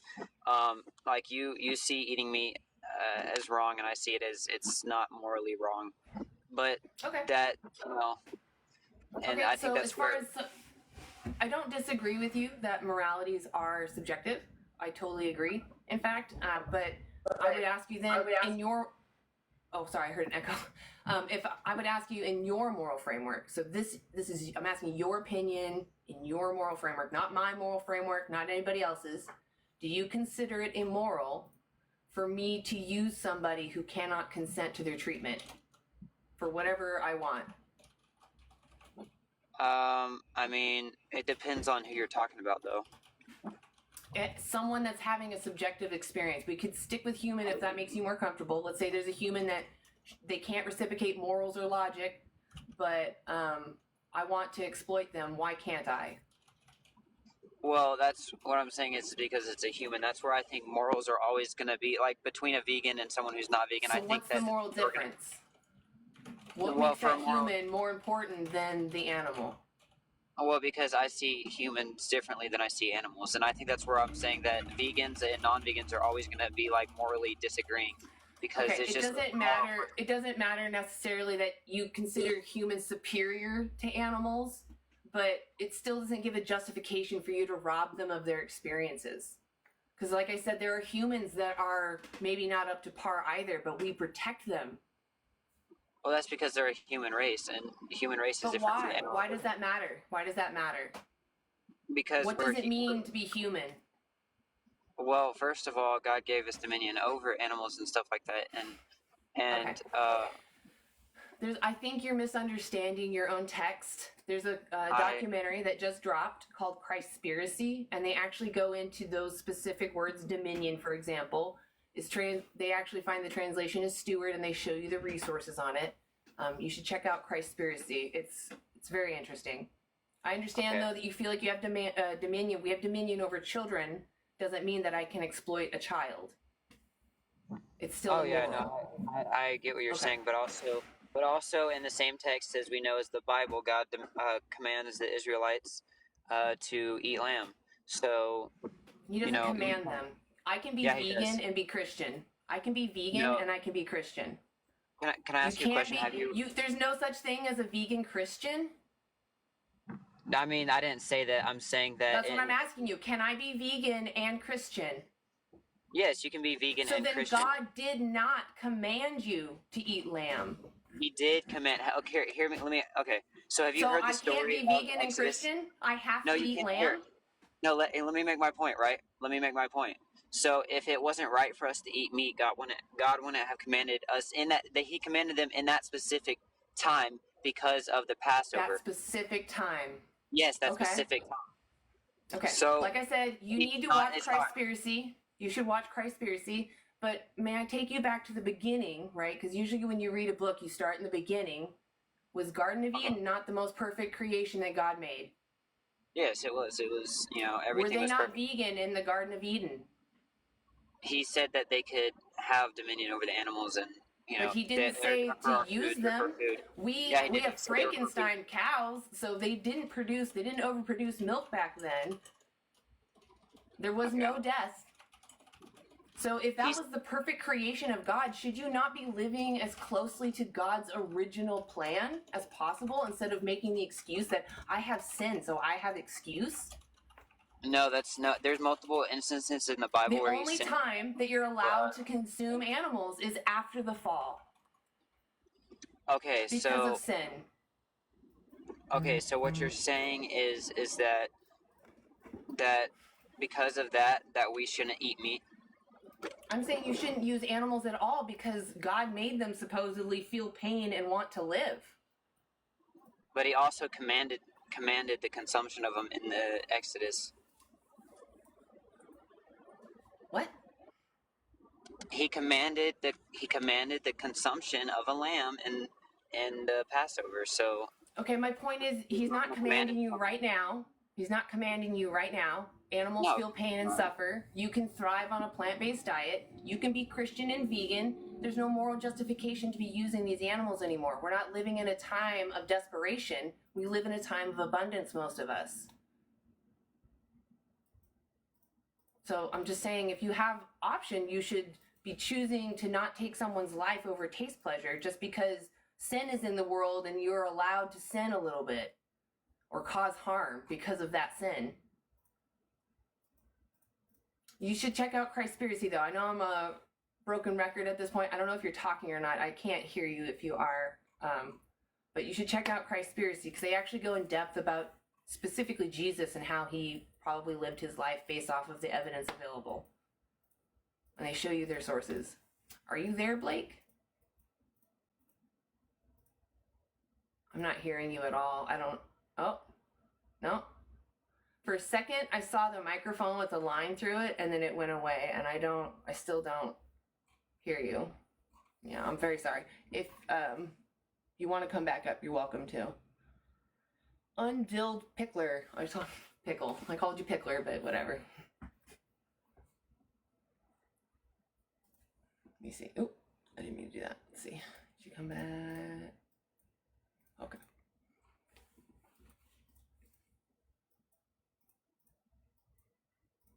Uh-oh. It might not work.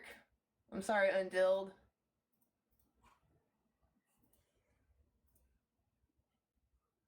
Okay. I'm glad to get actually a little bit of a break. Yeah, it's actually, there's just no more moral justification. Even if your religion, let's say, required that you need to use an animal, to take someone's life who can feel pain and wants to live and wants to continue feeling their joy that they, the things they enjoy doing. I just think you can't justify doing that. That any religion, then, I would not take seriously if they said, you must take someone's life or you will not be accepted into heaven. It just doesn't sound like a moral religion. Hey, David. Hey, how old are you? Older than you, guarantee it. I'm 38. Okay, right on. It's just for TikTok. I just need to have people over 18. Yeah, I don't care about TikTok. They're communists, but go on. Oh, just more if they don't like how we talk, they shut down the line. I know. So. I know. I was like, I don't necessarily like it either. Yeah, but... Okay. But my argument is this: why do we love one but we feast on the other? What morally justifies that? Well, here's the thing. You know, I grew up in the country. You know, every morning I would collect the chicken eggs, set the fox traps. I'm a meat eater. I'm sorry. I mean. Oh, I'm not the one that you need to apologize to. I'm here speaking up for those that you're ignoring, which are the animals, right? They're a sentient individual that's having an experience and making preferences on those experiences, and you're robbing them of opportunity to have more experiences just for your taste pleasure. And nostalgia, it sounds like. Look how many thousands of years we've been eating meat. How long did we have slavery? What does slavery have to do with eating animals? I mean, can you not think of times in our history that we've done something for a very long time that was immoral, and then we changed it because we figured out it was wrong? Well, if you look at not the just food slavery, pyramid, but women's rights, workers' rights, LGBTQ rights. Yeah. Well, the LGBT, yeah, we're not going to go into that. The whole point is, there was a time when something was legal that was considered moral of the time. We look back and realize it was immoral even in its time. Slavery is just the easy example of obviously that is so evil, we should never do that again. But it was around for so long. Doesn't make it moral. That's my only argument. You're saying that we've eaten animals for so long, that's why it's moral. I'm telling you, we've done other things for a long time, not moral. So just, how long we've done something doesn't make it moral or not. One second. Hold on. Excuse me, I'm sorry. I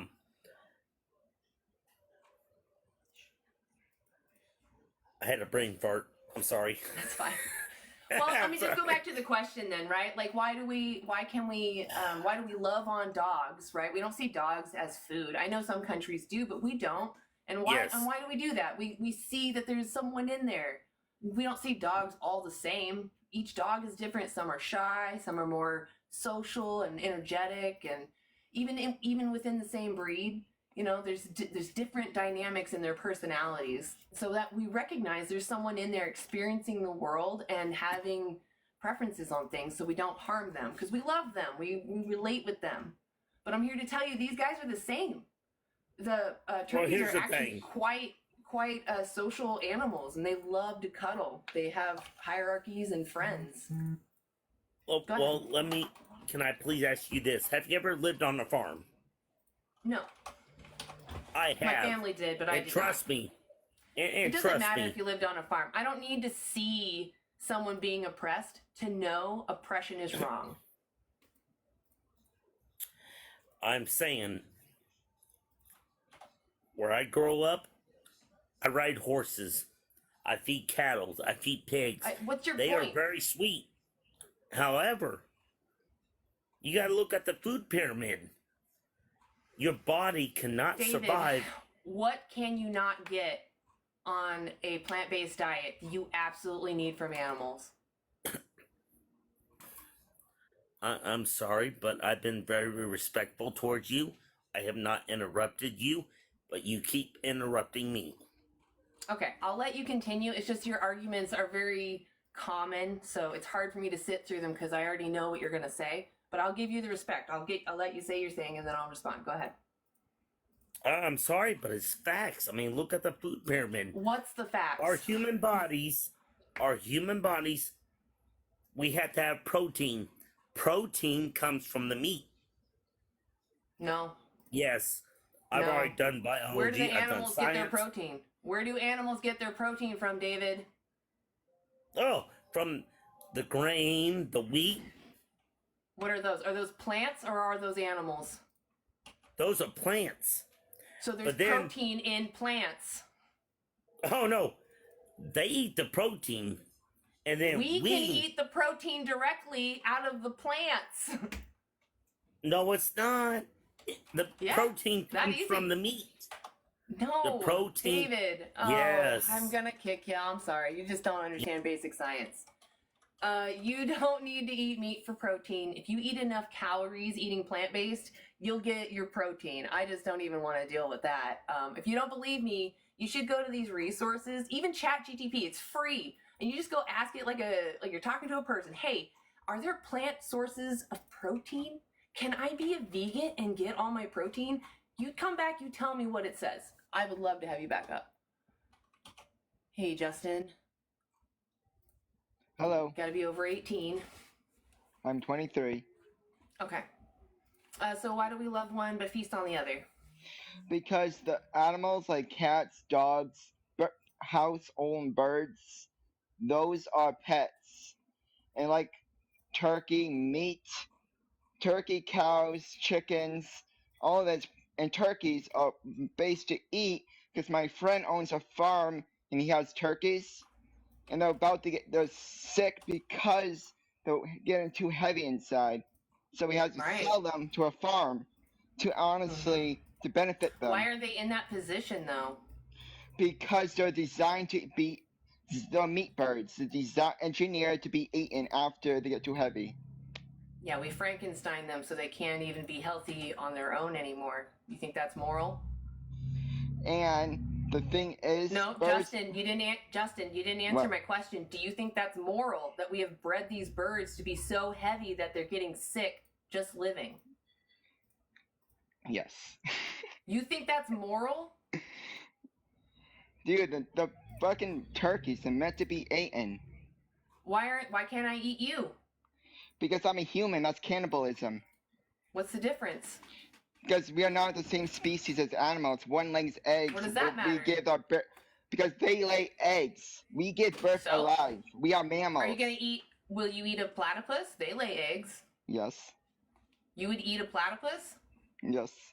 Well, I appreciate your consistency at least. Do you recognize that animals are sentient? That they feel pain and are having a subjective experience? I'm not a farm owner, so I don't know.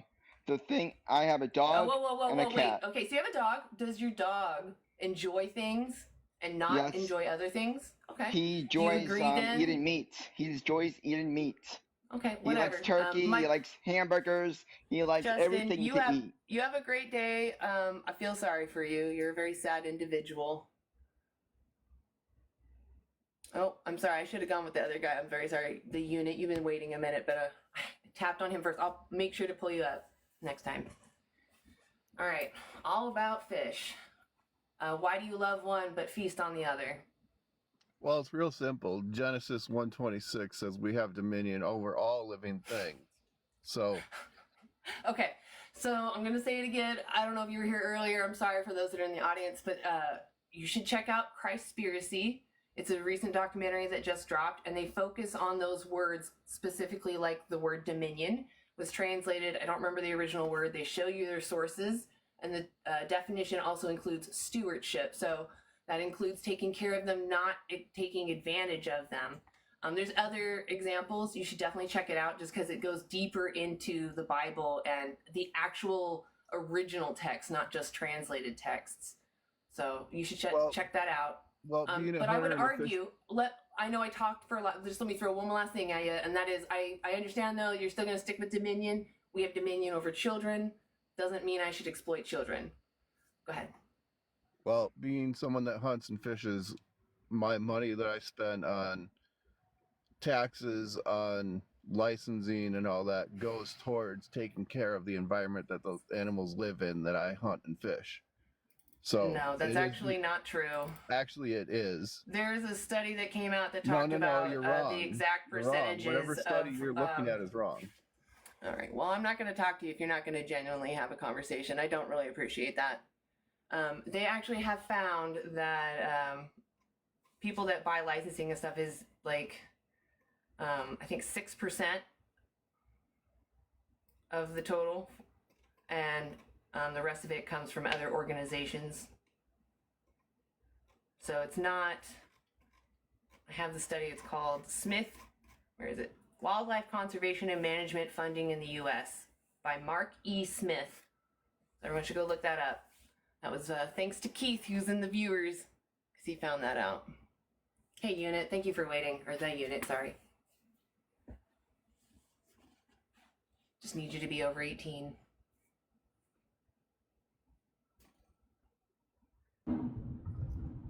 Hey, how old are you? Hello? I can hear you. How old are you? Are you there? Hello? Why is my internet not working? Oh, right, no. I'll come back. Can't Hold on. hear me? Okay, yeah, just come back up. I'll bring you back up. Yeah, go ahead and boot me for a second. I'll come back. Okay. Gonna bring him back up.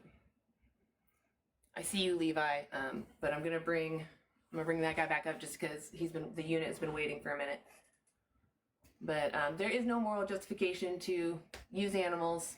They're sentient, they feel pain. Doesn't matter what your religion is, it doesn't justify harming or using someone. If someone came up and said, it's my religion to enslave people that use animals, you wouldn't tolerate that slavery. You wouldn't tolerate someone trying to dominate you. Even if they could, let's say they're bigger and stronger than you and they can dominate you, it doesn't give them the moral justification to do so, even though their text or religion says so. That's just... We respect each other's autonomy because we're all subjective beings having experiences. So, I understand that morals are subjective, but I think most people agree that using someone who cannot consent is immoral. Then you're living hypocritically, you're forcing animals to experience being used without their consent. I don't see that gentleman. I'm going to bring you up, Levi, just because I don't want to wait that long. Hey, can you hear me? Hey, Levi. Yeah, how old are you? I'm 19. How are you today? I'm good. So why do we love one but feast on the other? That's a very difficult thing to say. I will say, can we agree that early humans, like early ancient humans, were predators? Our eyes face forward like most predators do today? Would you agree that we did slavery for a long time, but that was still immoral, even though it benefited the poor? Okay. Yeah, I do agree that I'm not talking about, but because we did it in the past, it's okay. I don't know specifically why we evolved certain things. I've heard arguments for both sides, so I'm just going to say that I'm not really sure about specifics like our eyes, because I've also been told that the reason why we see colors so that we can eat fruits, so we can identify poison and not. Oh, that's cool. No, that's what I mean, though. It doesn't really matter, though, how we evolved. It's like we know now that we can thrive on a plant-based diet, so it doesn't matter what we did in the past. It's fine to look at the past and learn from it, but it's not a justification to cause unnecessary harm when we know we can thrive without using them. All right, well, what about the recent scientific studies saying that trees talk to each other? Well, they send communication, but they don't have a brain or a central nervous system. So they're not having subjective experiences. They're just sending signals based off of environmental stimuli. Whereas like animals or anything that's sentient is experiencing the world, but they make preferences on it. So it's like, this happened to me. Was it a good thing or a bad thing? Do I like that or do I not like it? All right. I understand that. Yeah. So that's basically where I draw the line. I'm okay with eating plants that can communicate, but I don't eat plants that are sentient because they're not. I get that. Yeah. So why aren't you vegan? I am not vegan because in the same way that I would not want to be enslaved, I can do everything in my ability to prevent that, right?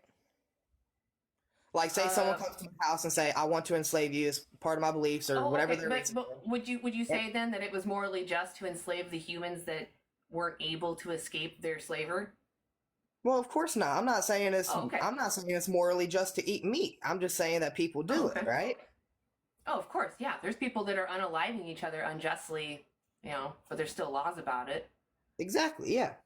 Yeah, we still consider it immoral. Yeah. But fuck, I forgot what I was saying. I'm sorry. That's okay. That's all right. I kept interrupting. No, it's good. It's good. I just woke up. It's early for me today. So we're just talking about the morality of using animals. What gives you that justification to use them? Yeah, I had a specific thing I was trying to say, but I forgot it. Oh, I see. Okay. No, I'm sorry. It was the whole reason I requested you to join. That's my bad. No, it's okay. Why aren't you vegan? The reason I'm not vegan is just because, I enjoy meat. I do. Yeah. It's Okay. So good. does taste pleasure though? Does taste pleasure justify taking someone's life away? Well, you can't ask a lion that, can you? Well, so I would argue that we're what's called moral agents, right? Do you agree Moral that agents, you can, okay. right? You understand morality and can weigh out what's right and wrong. You have the time and the ability to do so. Do animals? Do you think? Do you To a think they certain can weigh extent, I out right and believe wrong? some animals can. Maybe the animals who have more human contact, such as dogs and cats. Would you say that it's understandable if even a human was in survival mode and they ate, let's say, a human baby? That's maybe not moral, but still understandable because they're in survival mode. Shit. Fuck, that's a good question. I would say it's, obviously morality is subjective, but I don't see others as resources.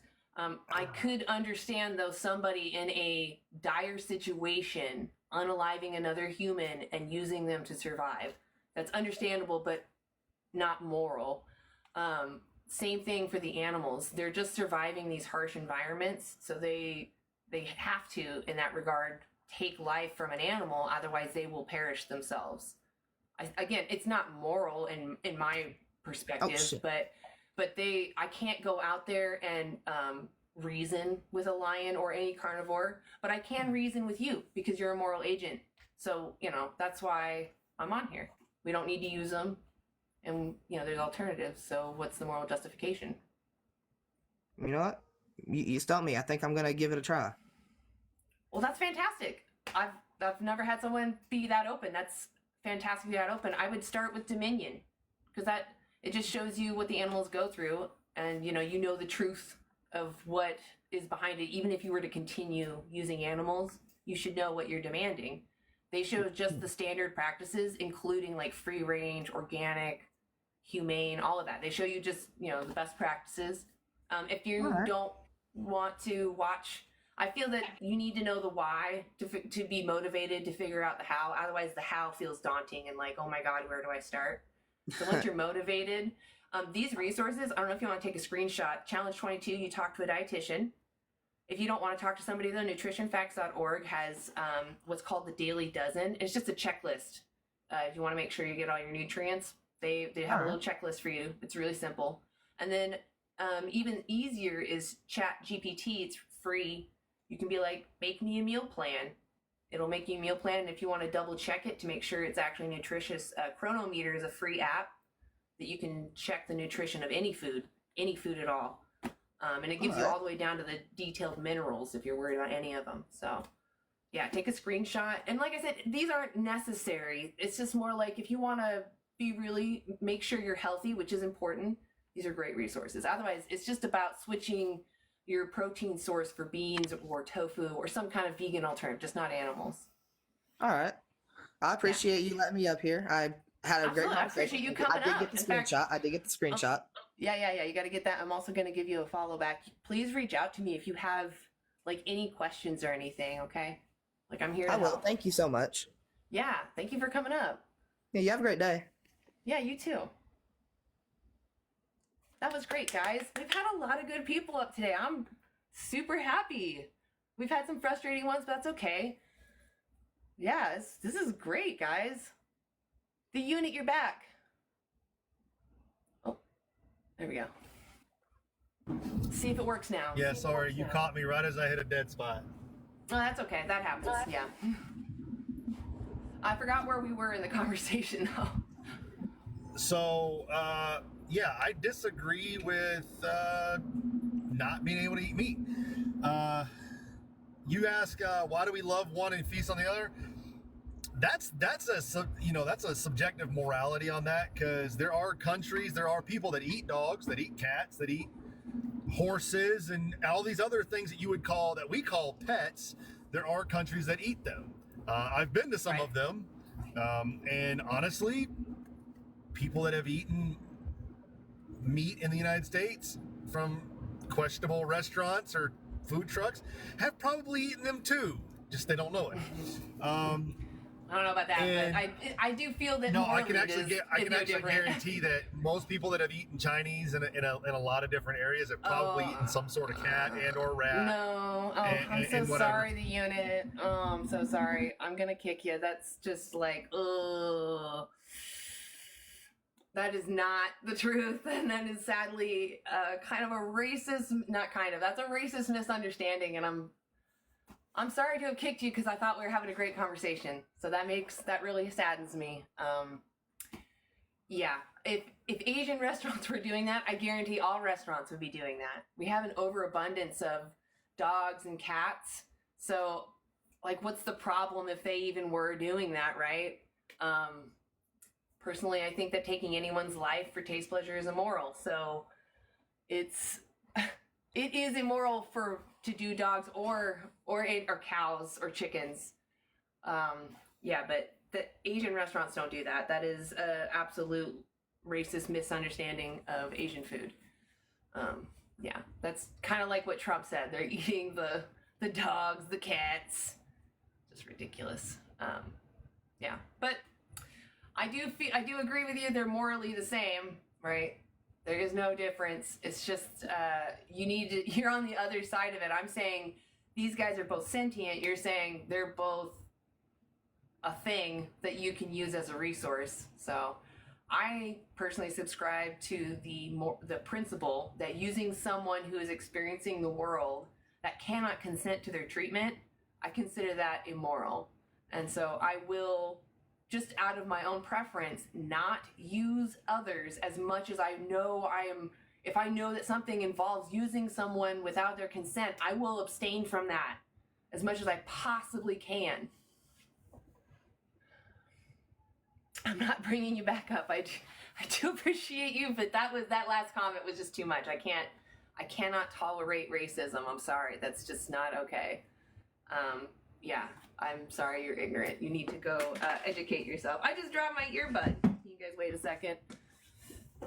Popped that right out of my ear, and it went super far away. These earbuds don't really quite fit. Anyway, yeah, so what morally justifies using animals that cannot consent to their treatment?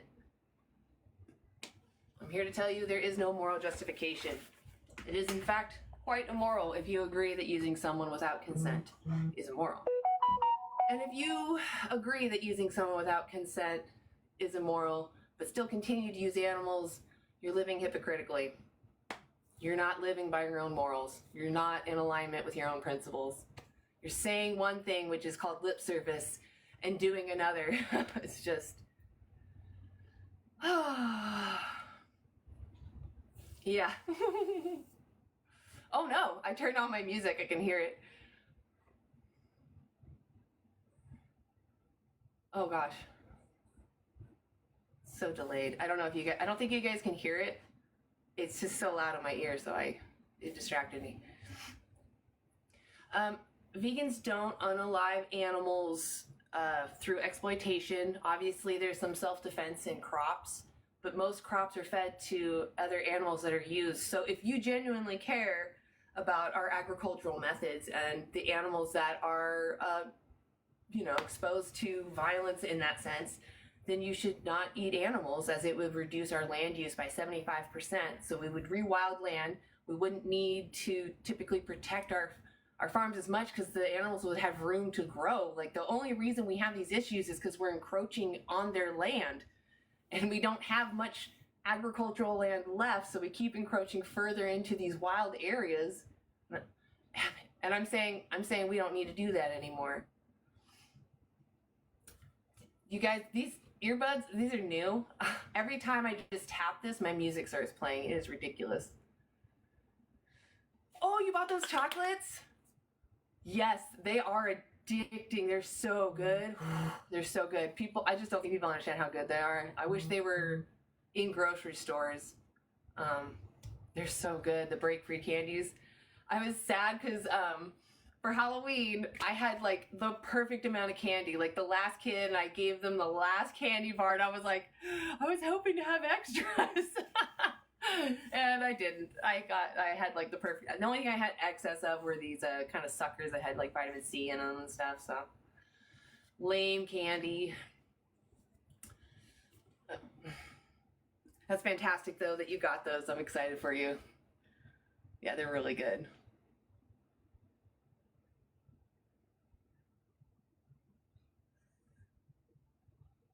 Oh, some chocolates, yes, have milk in them. It's not a matter of can I have them or not. It's more of I principally do not want to support somebody who either puts their arm up a cow to continue impregnating her, or they have a bull mount her while she's pinned, which is also just another form of SA.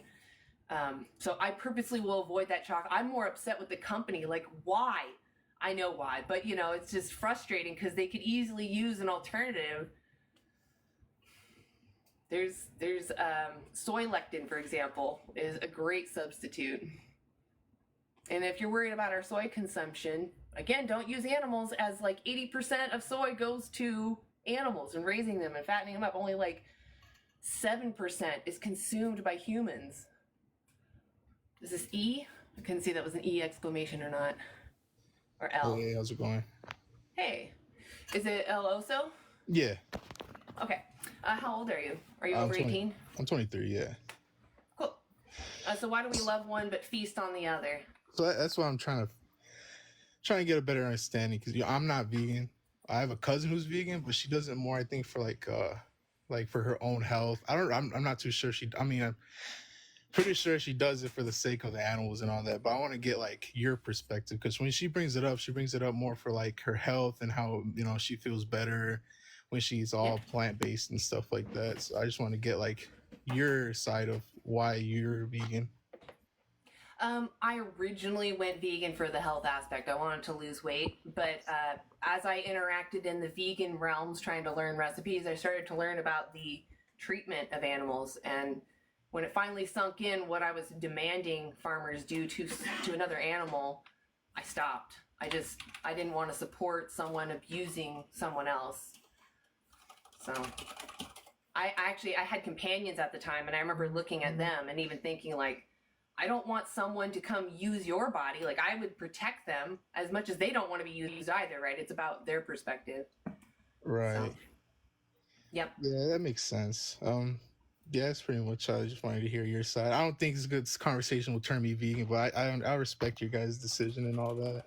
Oh, well, I just, if you're going to step off, I would suggest watch Dominion. Even, you said it was your cousin?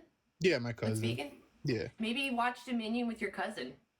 All right, sounds good. Thank you. Yeah, absolutely. Yeah, you have a great day. You too. You guys, I'm loving the open-mindedness. Keep it coming. Oh, darn. Okay, I gotta go, guys. My man has to do a call, but let me see who's in here. If you're here next time, I'll make sure to pull you up. Carly Memes. If you're here next time, I'll make sure to pull you up, okay? I'll look for you. Carly Memes. But yeah, I gotta hop off. Maybe I'll come on after he's done with the call. All right. But I'm really sorry, guys. I gotta go. I appreciate you all being here. I appreciate all the open-mindedness. Thank you to all of you.